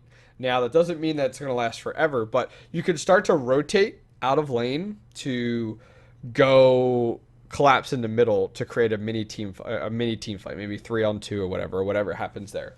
The thing is though, your rotation needs to stop and you need to go back to your lane, because the problem is that the rotations are great, but you're losing out on XP, and it's extremely hard as a support to be losing out on such valuable XP, because what happens is, as a support, you naturally are behind in levels compared to the rest of your team. It's just the way it works out. And so if you're rotating more and more, that's fine in order to make successful, smaller team fights, but as time goes on, you're going to be losing more and more XP. And some people might, get Watcher's Gift and get Midas Boots, and that'll help out with that. It is not going to close that gap. You're still going to suffer too much, and then you're going to find yourself behind. So my biggest recommendation for someone like yourself, where you're finding that, is if you can rotate here and there throughout the early stages of the game, let's say before the 13-minute mark, to make good, successful plays or to cut people off properly. But then you can go back into your lane and demolish your lane. And what I mean by that is clear the minions and clear the towers. You and your ADC will be much more valuable to the entire rest of the team on Conquest, because now you pretty much leave that entire lane alone, and you and the ADC can roam, and you are much more powerful rotating with your ADC than just by yourself. What do you think, FG? Yeah. What do you think, FG? Yeah, I agree. That's pretty good advice. Support is my worst role. I literally have nothing to say. I actually have nothing to say. This is really sad. But I do want to say one thing, since I do love hunters. I love the fact that you leave us alone. It's great. I love to just be in my lane by myself. Antisocial, hashtag. I love a good hunter that can just solo, and I don't have to worry about him anymore. Sure. I mean, I think that works. I think if you're it depends on your play style with, I guess, your friend that you talked about playing with as your hunter. But I mean, you can even start to look at some of the warriors to play with, that you can play hybrid style with, if you want to be rotating more and more and not be so reliant on that XP and staying in lane type of style. So you do have like other options that you can kind of hybrid it up a little bit. If you really, really wanted to, some people do that with like a Mercury. Sun Wukong's a really good example of a warrior that can pull that off. Tier 2 as well, where like they can still do enough damage and the rotations work out well. But, kind of what I talked about with like a Guardian with your rotations, but then getting back into lane to win that lane, especially those towers, that additional gold helps out your entire team more. So, get the rotations in. Don't forget about your rotations, but dominate that long lane and kill out, destroy those towers. And then I think you'll be good to go. And you'll find that you and your friend will be winning even more because of how you're helping out the team overall. Yeah, one other question. Sure, go for it. I also tend to, I don't know, I guess maybe it's a bit selfish, but I generally, like, if I'm roaming around and there isn't really a gank and I'm not really next to the duo lane, I tend to counter jungle if I see the opportunity. Is that good? good, or is that bad for the jungler since he's not getting them that XP and that, those buffs and things like that? I'm gonna throw that to FG first because that could be played out either way, and then I'll answer it. Yeah, as a jungler, I don't have time to be everywhere at once, right? So if you're depriving the enemy jungler or farm, and I'm like on the left side of the map taking, speed buff, and you're up there counter jungling their blue and counter jungling their speed on the other side. Heck yeah, that is awesome because all it does is just help all of us.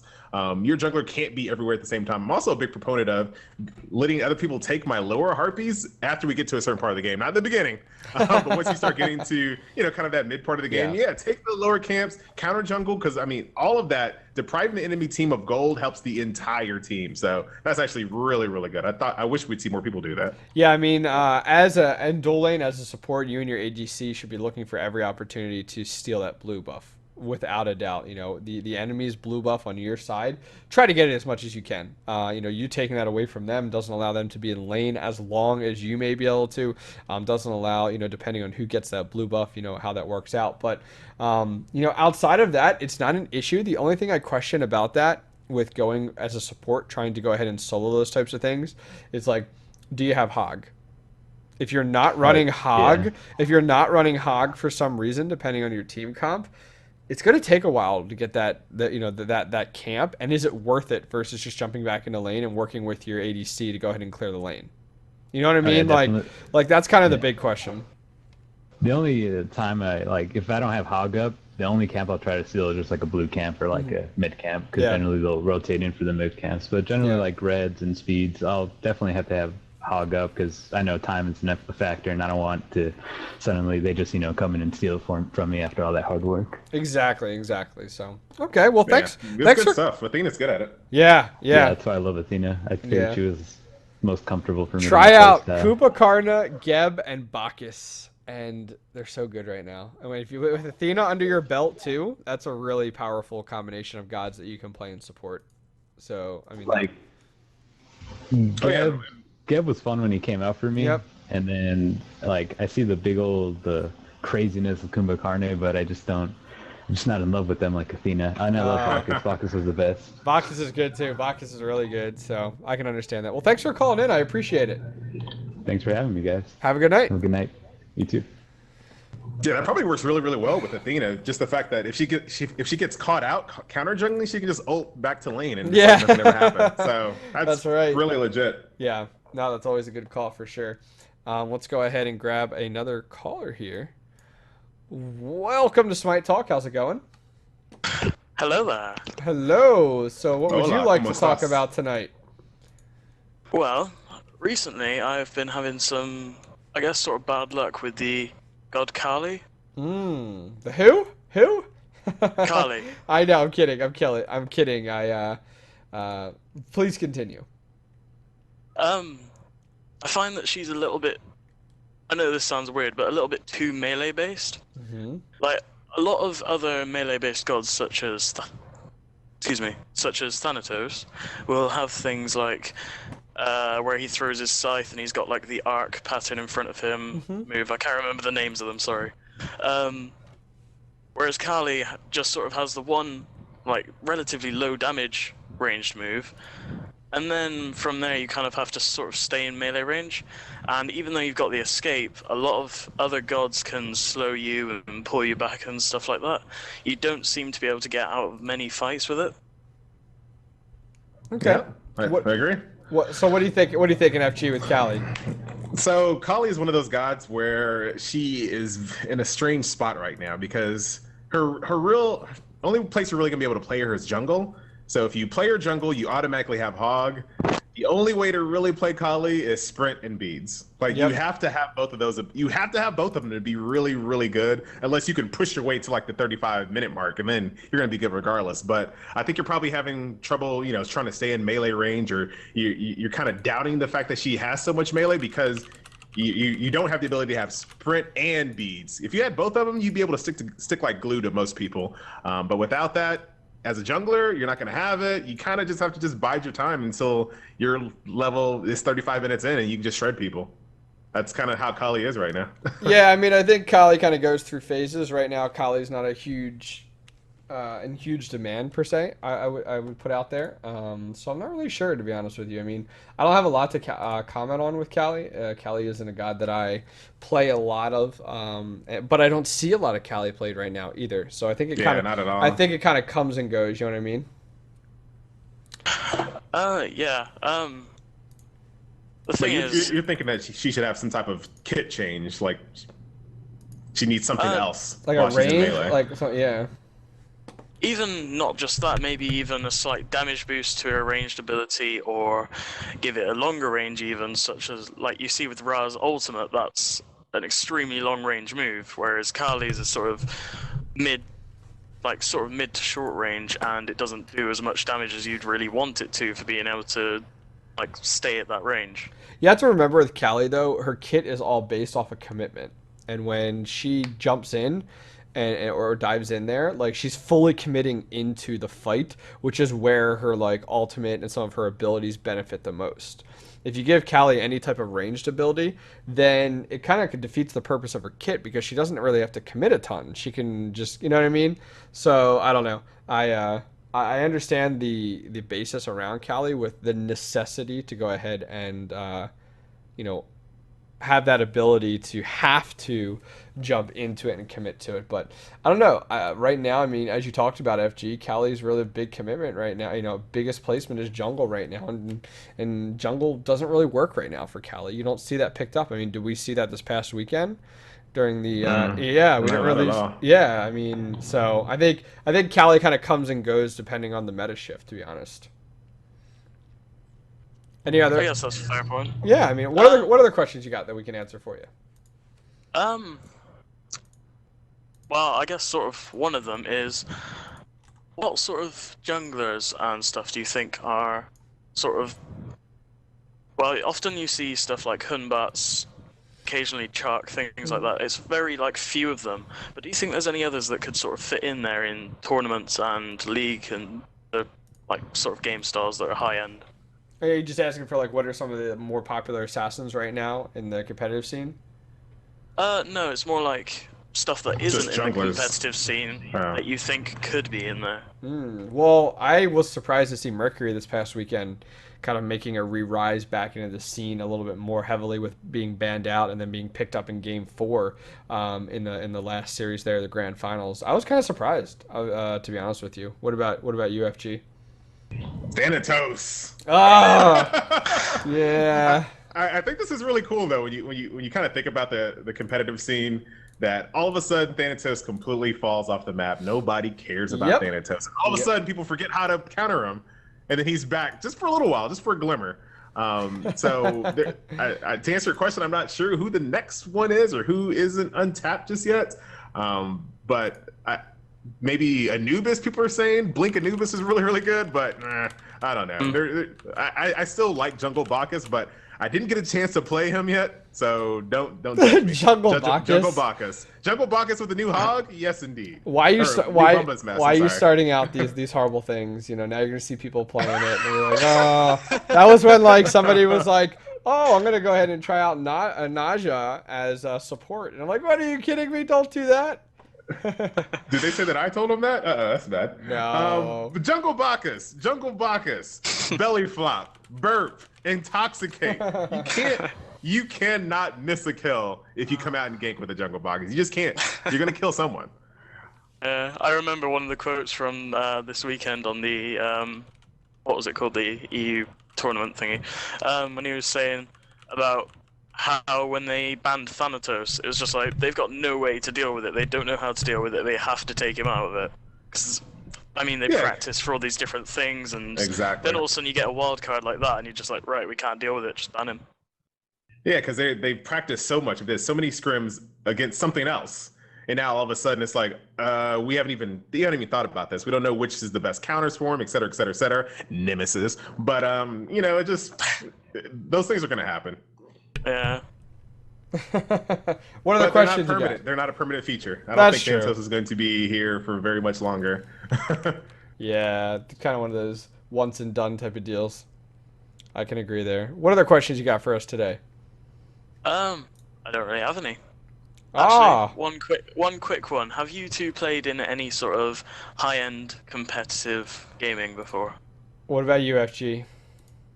League of Legends. I haven't actually done it in Smite, and let me go ahead and defend myself real quick in front of all the people. Do it. Unfortunately, when it comes to I guess my main thing with Smite is doing YouTube videos.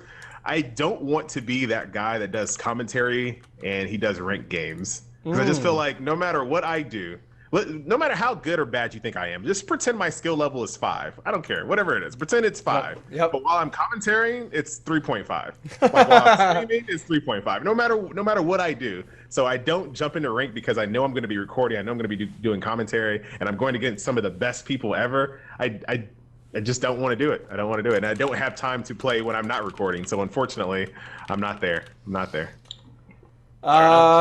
So I never really played competitively in StarCraft 2. I mean, I got to Diamond League, which is pretty decent, but nothing, up there in Masters. As for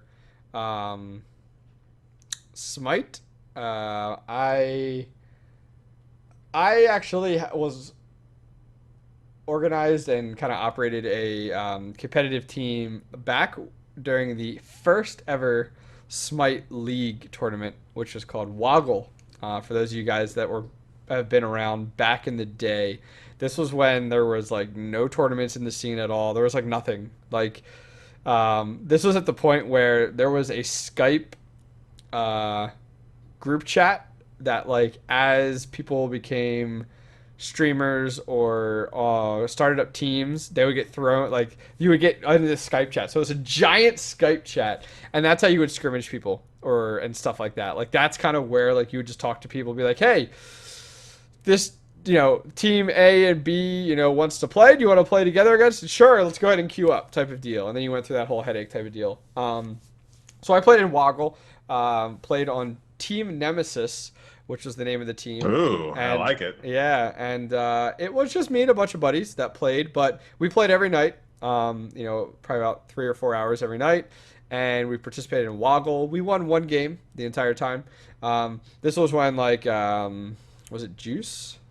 Yeah, Juice Gaming was pretty big then, and Juice Gaming was very good then, but this was before Curse, this was before Root. And I played, within Woggle and did a lot of scrimmages versus other teams then. And then after Woggle kind of fell apart, per se, which was the unfortunate thing, because Woggle was like a several week long type of tournament, and back then, no one stayed together for like longer than like 2 weeks type of deal. And so that kind of fell off, and I was like, you know what, like, I'm not that very good. And this was like back then, let's just talk about 2 years back, per se. And I was like, I'm better at kind of this community content type of stuff, so I'm going to focus on that. So that's my extent for competitive players, kind of the competitive scene. Alright, I'm just saying, wasn't Team Nemesis before the God Nemesis ever came out? Yeah, Team Nemesis was literally like maybe October 2012, so well before Nemesis came out. Yeah, Nemesis came out quite recently, like not too 6 to 8 months. Yeah, not too far back. Yeah, so it was kind of fun. If you go to Google, you can probably find stuff. Or let me see here. Just trying to see here if I can find any funny videos. Oh boy. If you go to Google and type in Team Nemesis Smite, you can find, if you remember Lords of War, LOW, they were actually a team that was competing back then. And this video is actually one of mine from January 8th, 2013. There's a video in there of playing for Team Nemesis. We had a cool logo, kind of hindered off the Smite logo a little bit, actually. To be honest with you, which was kind of cool for sure. But yeah, it was a lot of fun. I had a good time. I'll put a link in chat if people are interested. You can check out the logo. Logo is probably the best part. But any other questions you got? No, but the first video that came out was from January the 2nd, actually. It was versus Team NB, the Game 1 scrimmage, Game 1 of 2. NB. I don't remember who that was. The title of the video is Smite, Team Nemesis versus Team NB, Game 1 scrimmage, Game 1 of 2. Okay. 332 views. Oh, there you go. See? Not much at all there. That would be a shame if it was on or FG3000's channel. I mean, geez. Oh, there you go. I see it right there. I don't know who NB is though. I have no clue who NB, what team that is. I couldn't tell you. Ooh, I got a little overlay going on. Wow, that was a long time ago. Looking at some of those overlays going on there. Wow. Well, thanks. Beers given. I know. That was a game where people could donate beers to me. Wow, that was nice. All right, good practicing going on there. Well, thanks for calling in, man. I appreciate it. Yeah, thanks for having me. You have a good night. Yep. You too. Bye.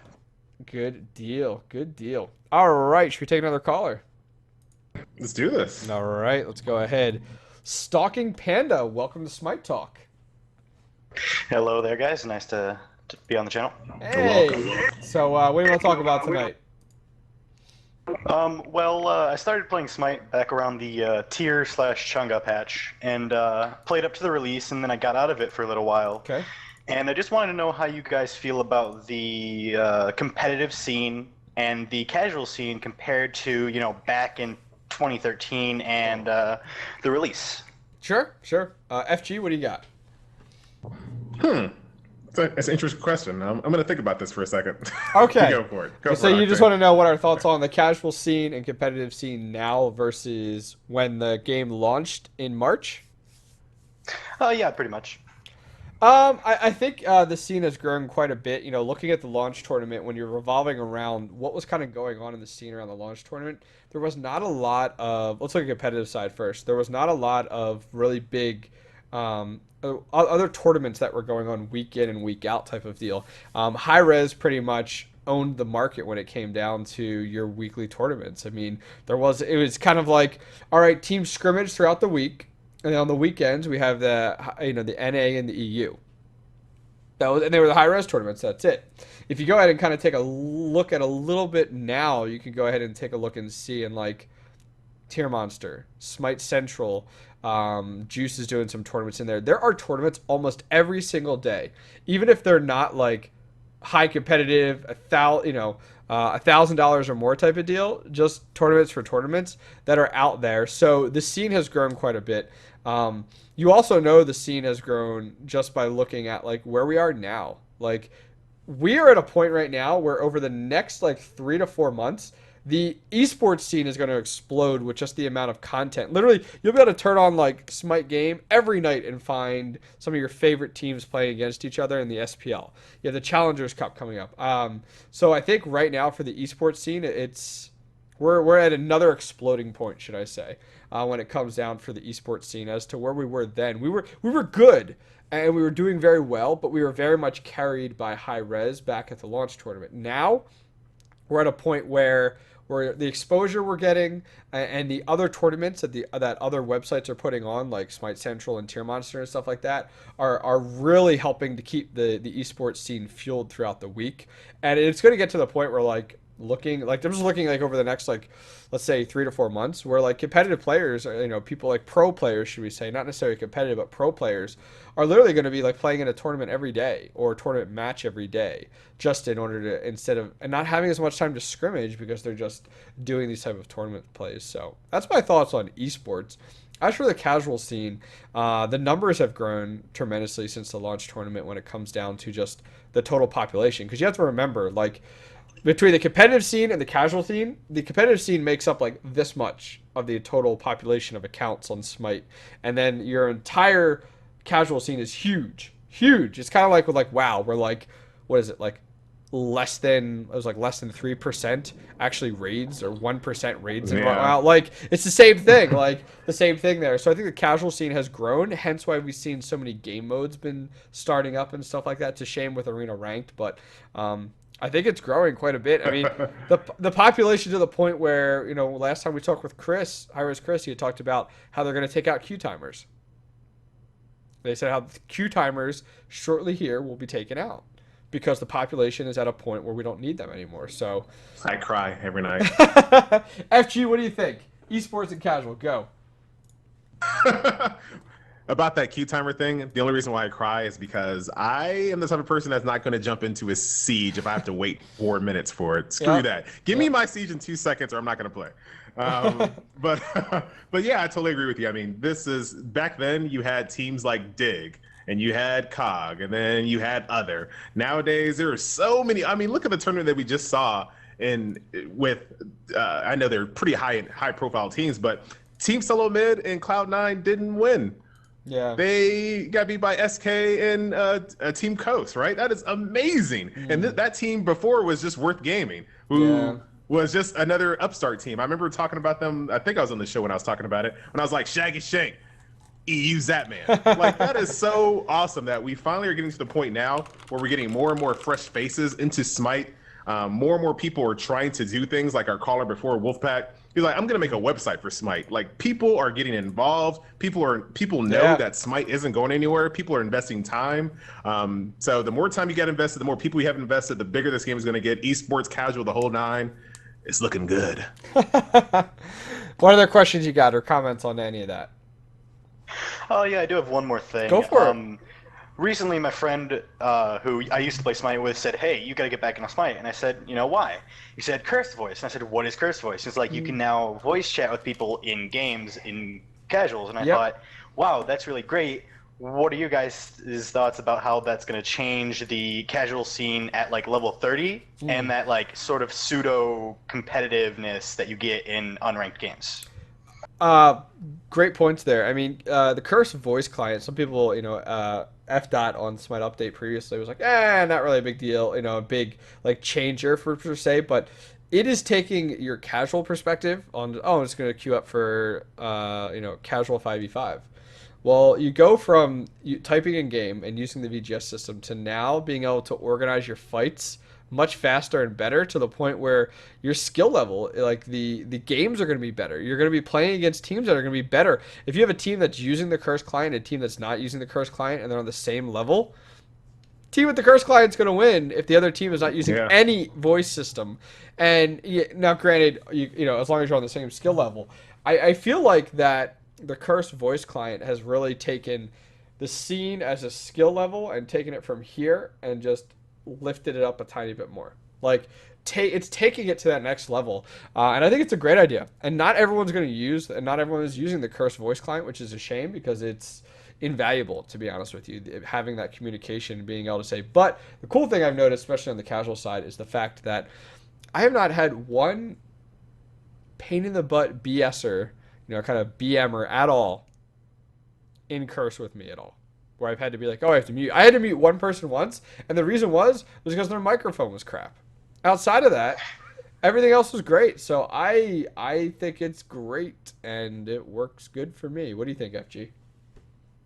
Yeah, I totally agree with you. I think when people have to speak their toxicness, it kind of changes things a little bit. Like when you type it, oh my God, you're dying of fire. But actually saying that to somebody, it's a little bit different. It's a little bit different. Awesome. So hopefully that stays. Hopefully that's something that's really, really good about the curse chat. I use it for my free gems, but since I record games, I really can't use it, which kind of sucks. Yeah. So I'm at a disadvantage in every single game from now on, but I like it. And kind of going back to the whole casual scene and esports scene, Curse only supports League of Legends and Smite. Am I right? Those are the only two games that it supports, like the actual overlay, the built-in support. That just lets you know, once again, people are like looking at Smite and saying, this is the game. This is going to be the game. Every time you go into a chat room, comment section, people say, oh yeah, the biggest two games are League of Legends, Dota 2, and Smite. Smite comes the third person, but that's fine. Just to be mentioned with those two people, just have companies like Curse supporting it. It's all good. It's really, really good stuff. Yeah, no, that's a good point. What do you think about Curse? Your experience with the Curse client, Stalking Panda. Personally, I think it's great. It definitely removes the BM because, someone's not going to scream at you to stop feeding when they actually have to, say it. Yeah. Definitely makes that sort of, near ranked play and definitely like that casual, I'm just going to play fives into, hey, let's actually try to coordinate and win this match and turn it into, this really sort of heated thing of the entire team all joining in and cooperating, and I think it's great. Okay. Good deal. It's really good. And especially like once again, if you're mad at someone for like missing a call or something, and they say in curse, "Oh man, my bad, dude. I wasn't paying attention." Yeah. It's kind of hard to yell at someone after they sound like that. Like, man, sorry, dude. I was supposed to do something. I'm sorry, man. That's good. I love it. I love it.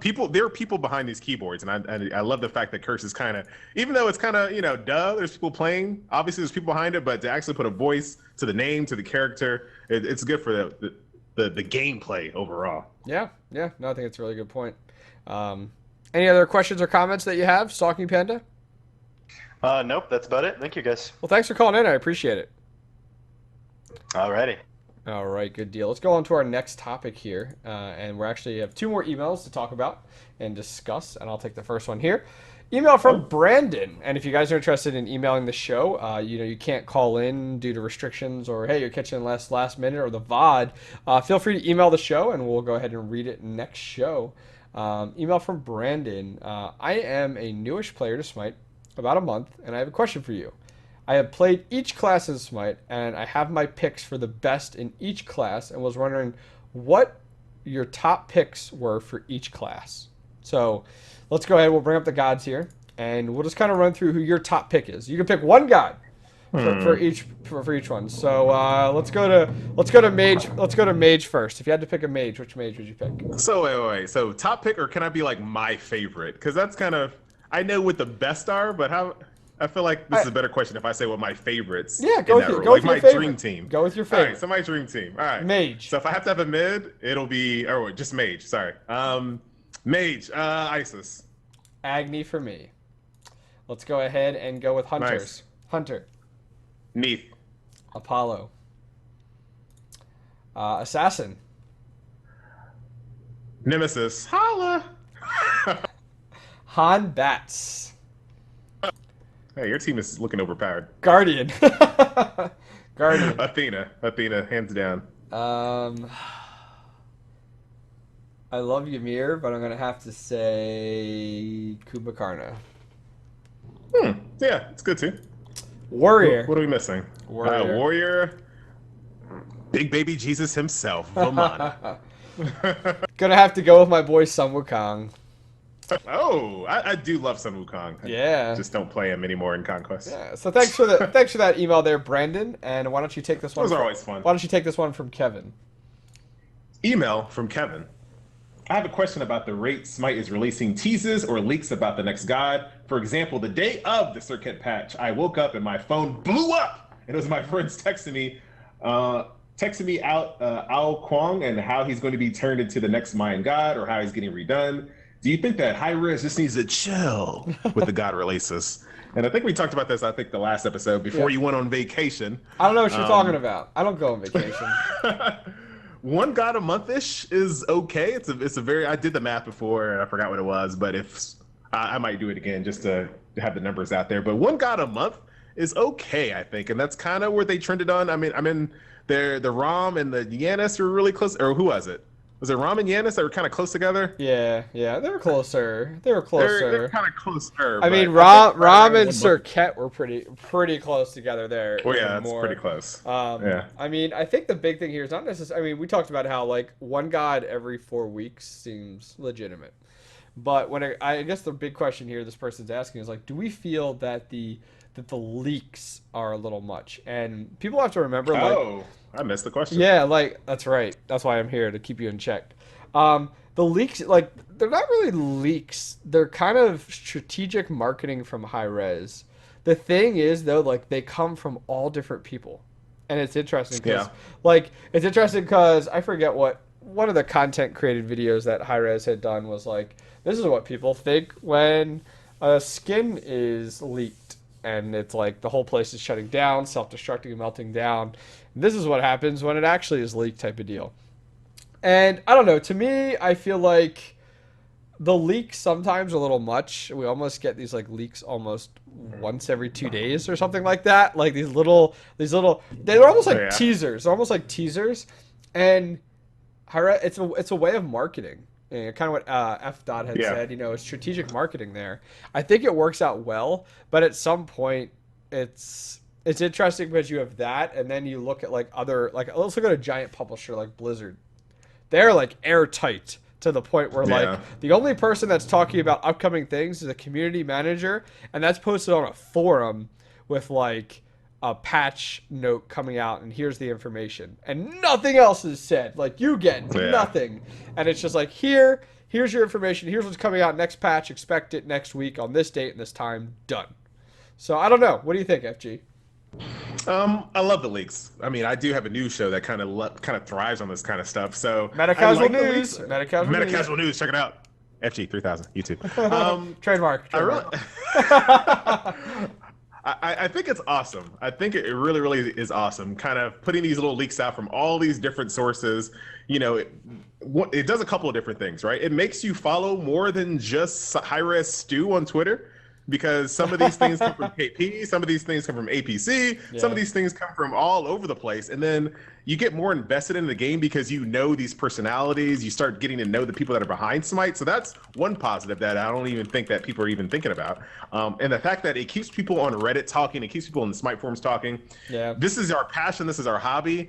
We want to talk about it, and if you only tell us what's happening and we don't have, we don't get that wonder, that speculation, kind of like, oh, what's going to happen with Nuwa, you son of a... What's going to happen with Nuwa, right? That is, I think that's cool. I think it's really, really healthy. It gets us talking about our hobby and enjoying it. Somebody posted in chat that the only time they don't like it is when something is overhyped, and then it's like, what is this? Is that it?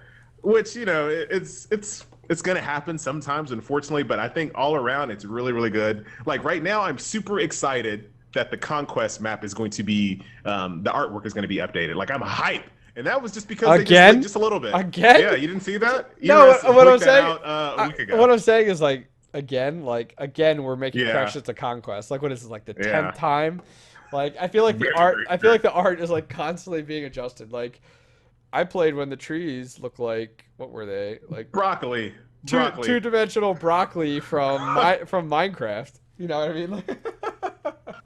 Yes, indeed. But I think it's a great thing. Just like I'm hyped for the new Ao Kwong replacement. Like, these things keep me invested. They keep me wanting to play the game because I know that the people behind Smite are passionate about it. It makes me passionate about it. Makes you guys passionate about it. It's good stuff. Love it. More spoils. That's right. All right, let's go ahead and take a call from Twerking Nutella.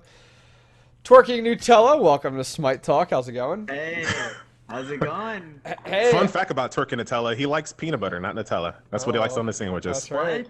What lies are you spreading around after? So how's it going, man? I'm actually allergic to peanuts. Anyway, I'm doing well. How are you? Good. What do you got for us? Speaking of rumors, speaking of leaks, there was a leak that they're changing the MMR system and the ELO system. And I was just wondering if I can get you guys' inputs on how the ELO system is standing now, and do you think they can be any changes to it? Yeah, I did see that. I was kind of surprised by that. Hi-Rez Chris talked about that. Once again, Hi-Rez Chris making leaks or making promises. We'll see if he sticks with it. I don't play ranked right now, and it's not because I don't like it. It's not because I don't feel I'm good enough. It's because I can't devote the amount of time into it that I'd like to. When I was playing StarCraft 2, once I went into ranked, I was playing ranked all the time and dedicating a lot of time to it, like a lot of these guys do. And, I really enjoyed it. With that being said, I can't really comment a lot on it. I see a lot of complaints regarding it, but literally, I haven't sat down and played 10 games of ranked in forever to see how the MMR, your matchmaking rating or your hidden matchmaking rating, your ELO, or how that's scaling right now. But all I do see is people complaining, but I don't know if that's just left over from when the system was really not in a good place, or if there still actually is a lot of problems with it. What do you think, FG? So are you just strictly only talking about rank, or are you also talking about casual matchmaking also? Yeah, that's a good point. Any ELO, because what exactly with Octane? I mean, I don't think anyone really in the community knows what all the factors go into MMR, and to kind of knowing what who you're going to be placed against, et cetera, et cetera, et cetera. But I do want to say that there's only so much they can do at this point. I mean, I know Hi-Rez Chris said they were going to be doing some extra things on there, but I think the only thing that can really fix matchmaking or make it the most competitive as possible is just getting rid of the rolling queue system. I think no matter how good they make the matchmaking, in my mind, no matter how good they can make it, if there's only 10 seconds left in the queue and I'm level 30 and I queue up my level 10 friend, we're going to get into a game. And we're going to ruin it for somebody. Either we're going to be really, really good and overpowered because I'm there, or we're going to be very, very underpowered because my level 10 friend's there. Yeah. That kind of thing is going to be a thing no matter what, unless we get like a rolling queue where, unless we get time queue where I'm level 30 with a level 10 and they match me with another level 30, level 12 person. Yeah. Until that happens, I think no matter what they do, it's kind of they have a ceiling that they just can't go above. Yeah, I understand. Yeah, I mean, I can agree with you there. It's kind of, people in chat are like, oh, they need to fix the casual queue. I think they could make some adjustments there to bring that kind of skill level a little closer together. It'd be kind of nice. Right now, I just feel like when I queue for casual, it's never the best per se. Now granted, it's just kind of like I hate that casual queue kind of has that, no one really enjoys playing casual queue a lot. Like if you want to play like serious per se, a little bit, because you're the people that you get queued with most of the time, like your skill level is so far off. So I wouldn't mind seeing some casual queue adjustments to kind of tweak that a little bit more. So like, instead of me playing with, a bunch of randos that the skill level's all over the place, like I get queued with somebody like FG3000 who like we both know the game. We've both been playing the game for a long, I don't know, stuff like that. I like to see that kind of be bridged, that gap be bridged a little bit better. So yeah, because I was actually playing the other day and I queued alone and I was getting matched with not level 30s, and I queued with people and I played against the best from Dignitas. Yeah, and it was just. And you're not that good, so it's like, come on now, Yeah. Playing against Mini Pern and the best, that wasn't a fun experience. But Yeah, no, I can understand that frustration. That's definitely a big one for sure, without a doubt. I mean, some people may argue, do 30s only queue against 30s, but then that comes into issue with like casual queue having the ability to queue with your friends. Like that creates a problem type of deal. So, it does make it a problem for sure. I'm not going to disagree with you there. But I'll be eager to see what Hi-Rez Chris ends up doing with some of the changes to the actual MMR and matchmaking and stuff like that. Eager to see what direction they go. What other questions you got? That's it. All right, man. Well, thanks for calling in, and hopefully I'll be playing some Smite here again shortly. No problem, man. Thanks for having me. Have a good night. Turk and peanut butter. I'm allergic to peanut.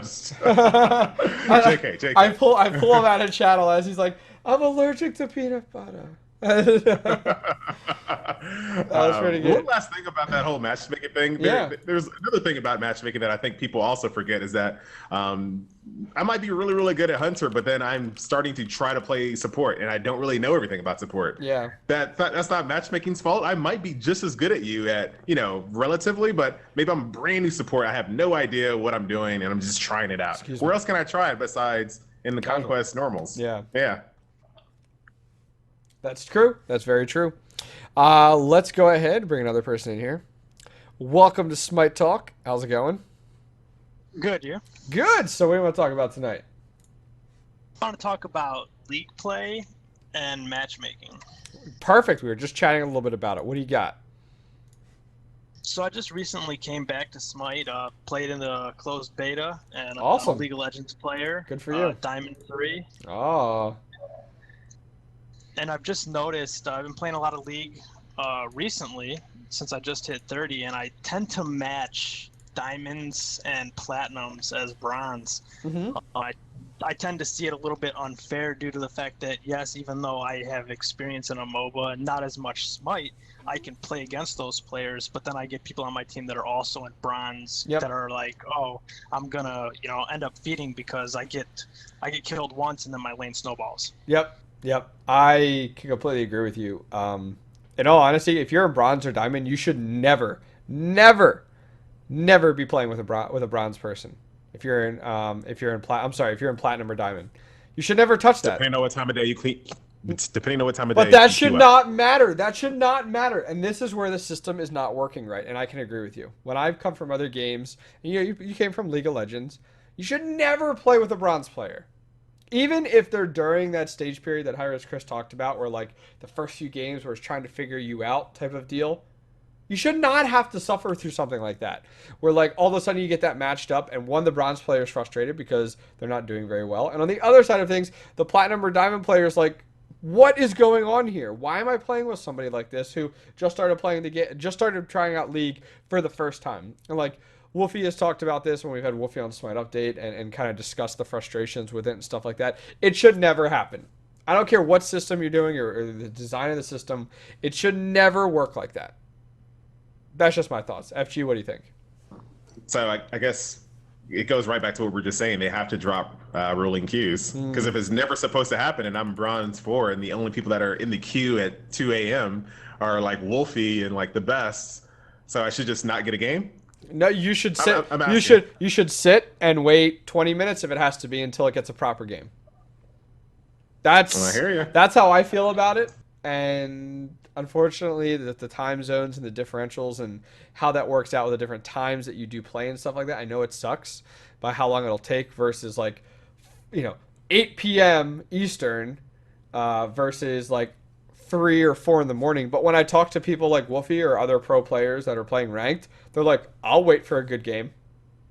Type of deal. So when we're talking about ranked in League and the importance of playing with people at your same skill level being like so to a T, I think it's worth waiting, and I think it should happen.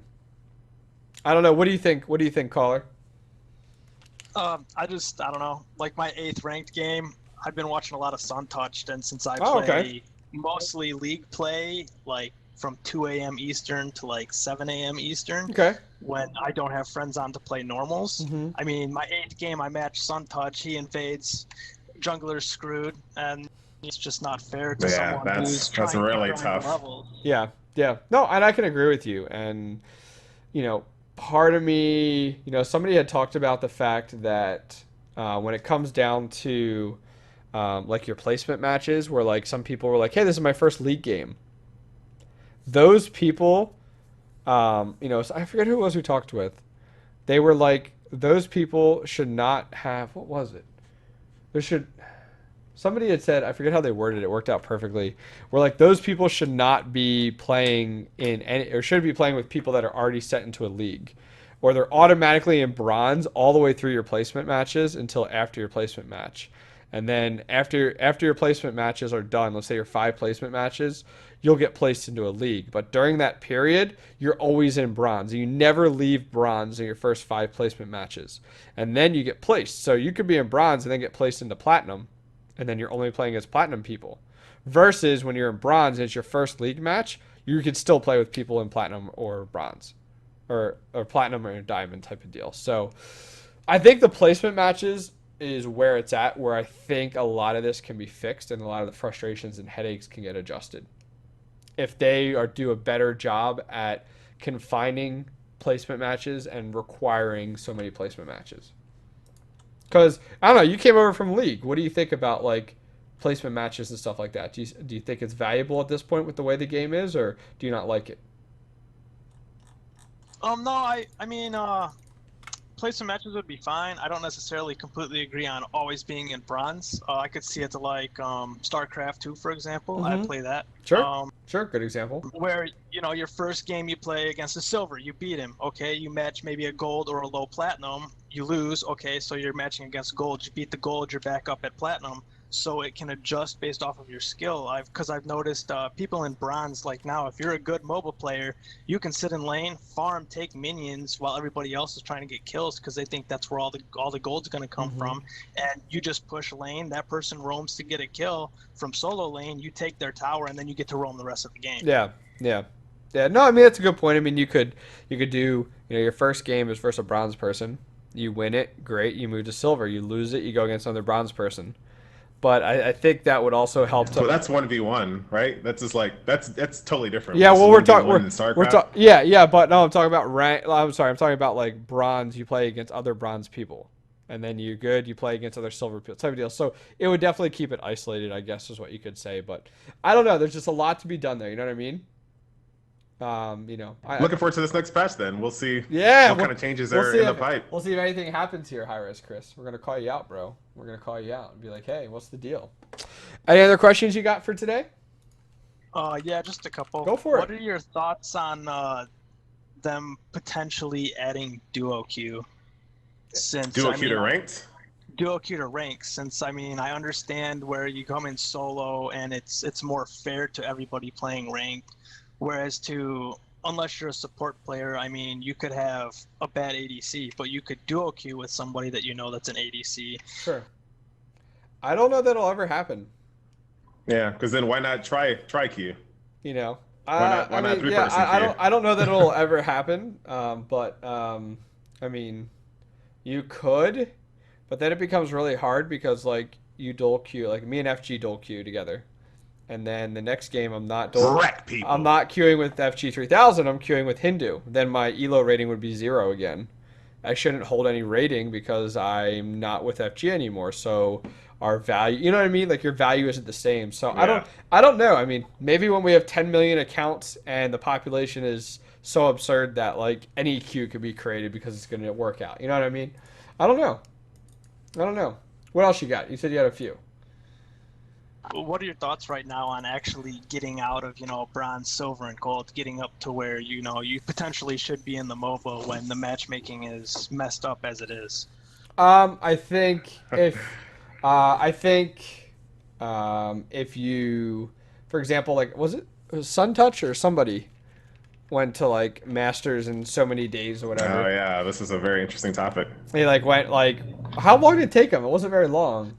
14 days. 14 days. Yeah, and he blew through it type of deal. Which even 14 days, if you think about it, it's taken quite some time. Whereas think about StarCraft 2. I played StarCraft 2 ranked, where you could go to Masters a lot faster than 14 days, just with how badly you would be beating people. Now, granted, that was gauged off of 1 versus 1, whereas, we're talking about 5 versus 5 here, and, you could do amazing, but you're still not going to get promoted because your team lost type of deal. Going that distance now, I think will take some time. In the current system, it'll take some time, but you'll get there. If you go back to the system where, after so many days, the season ends, and if you're in the top 20%, then you get promoted. But if you're not, then you don't get promoted type of deal. That would have taken forever because there were people that were I started the league system when it first came out.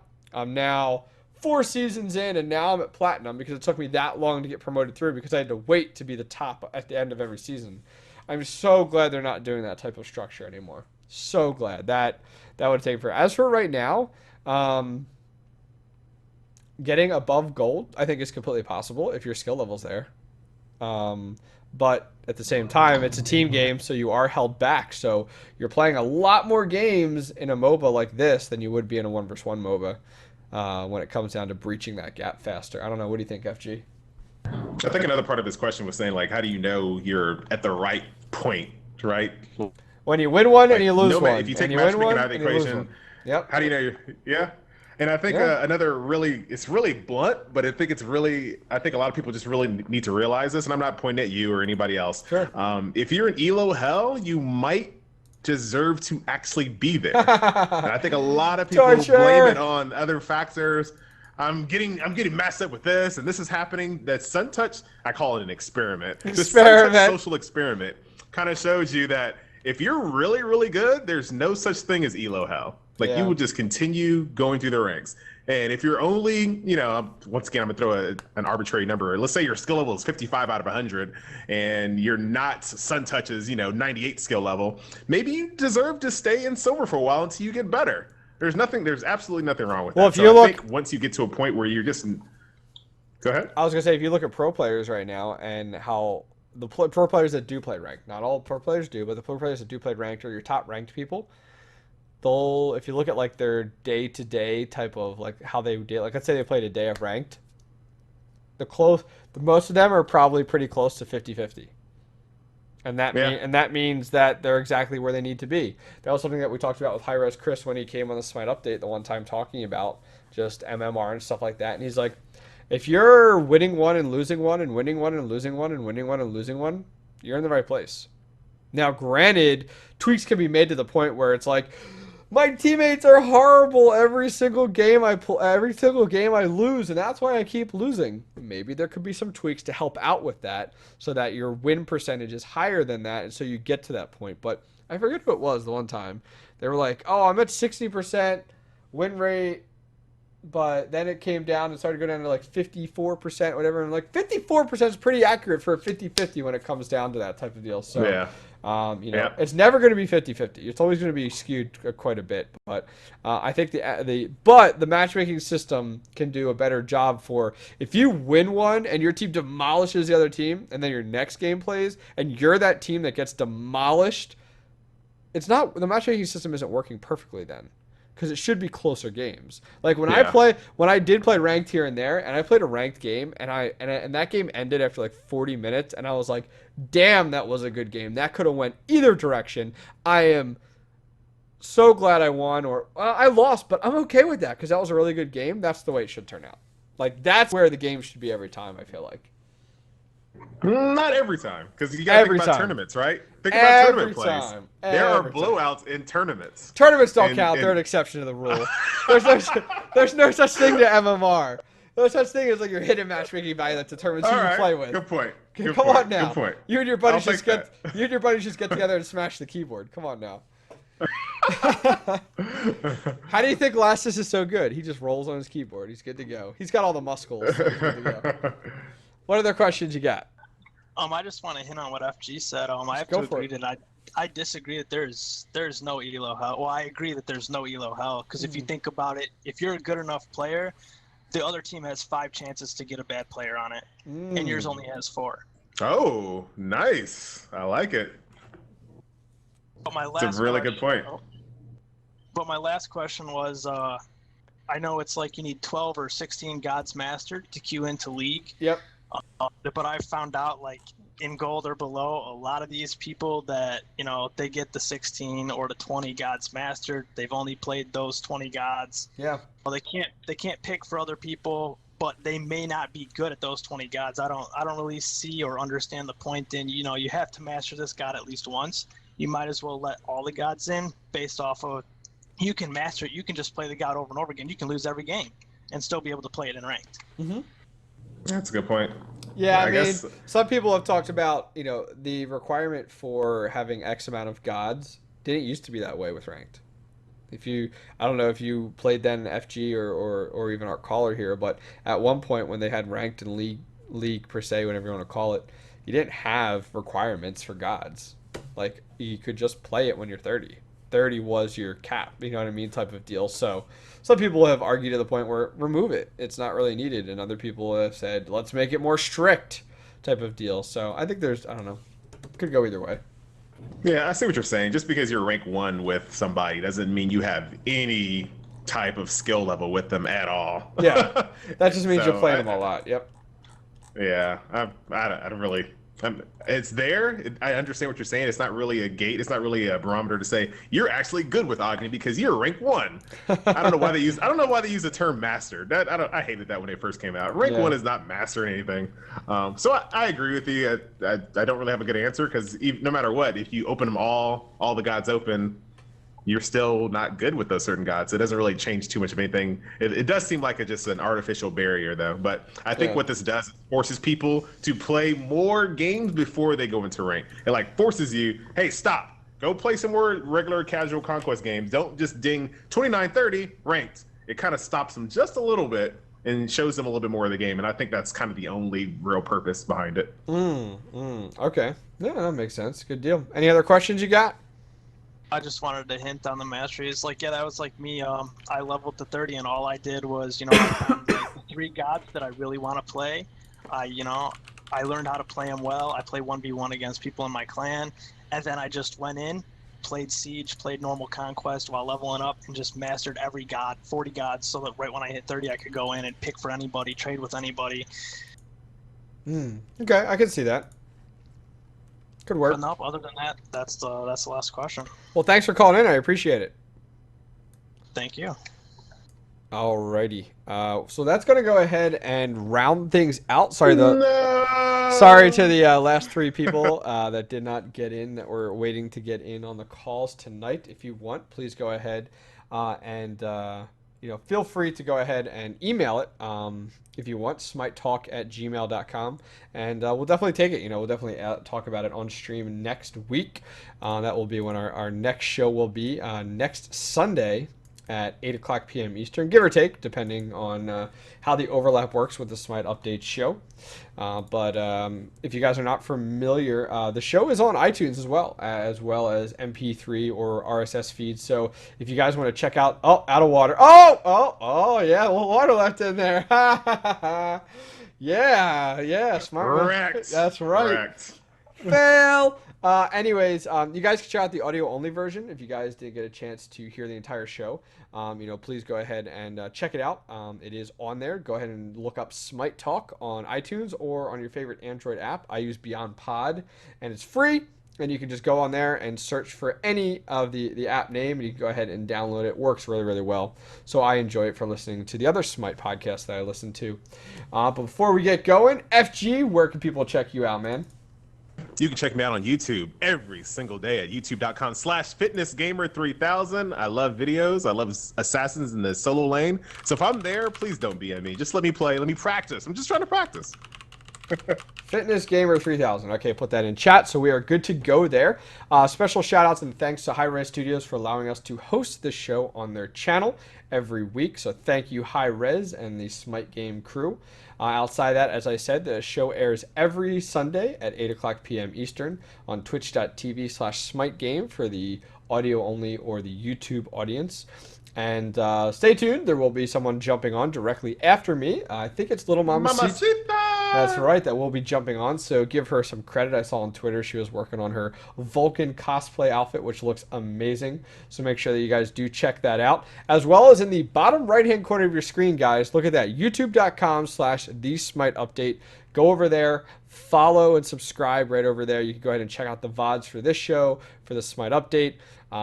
F.Dot's been working on a show for himself called Last Hit. You can find that listed over there.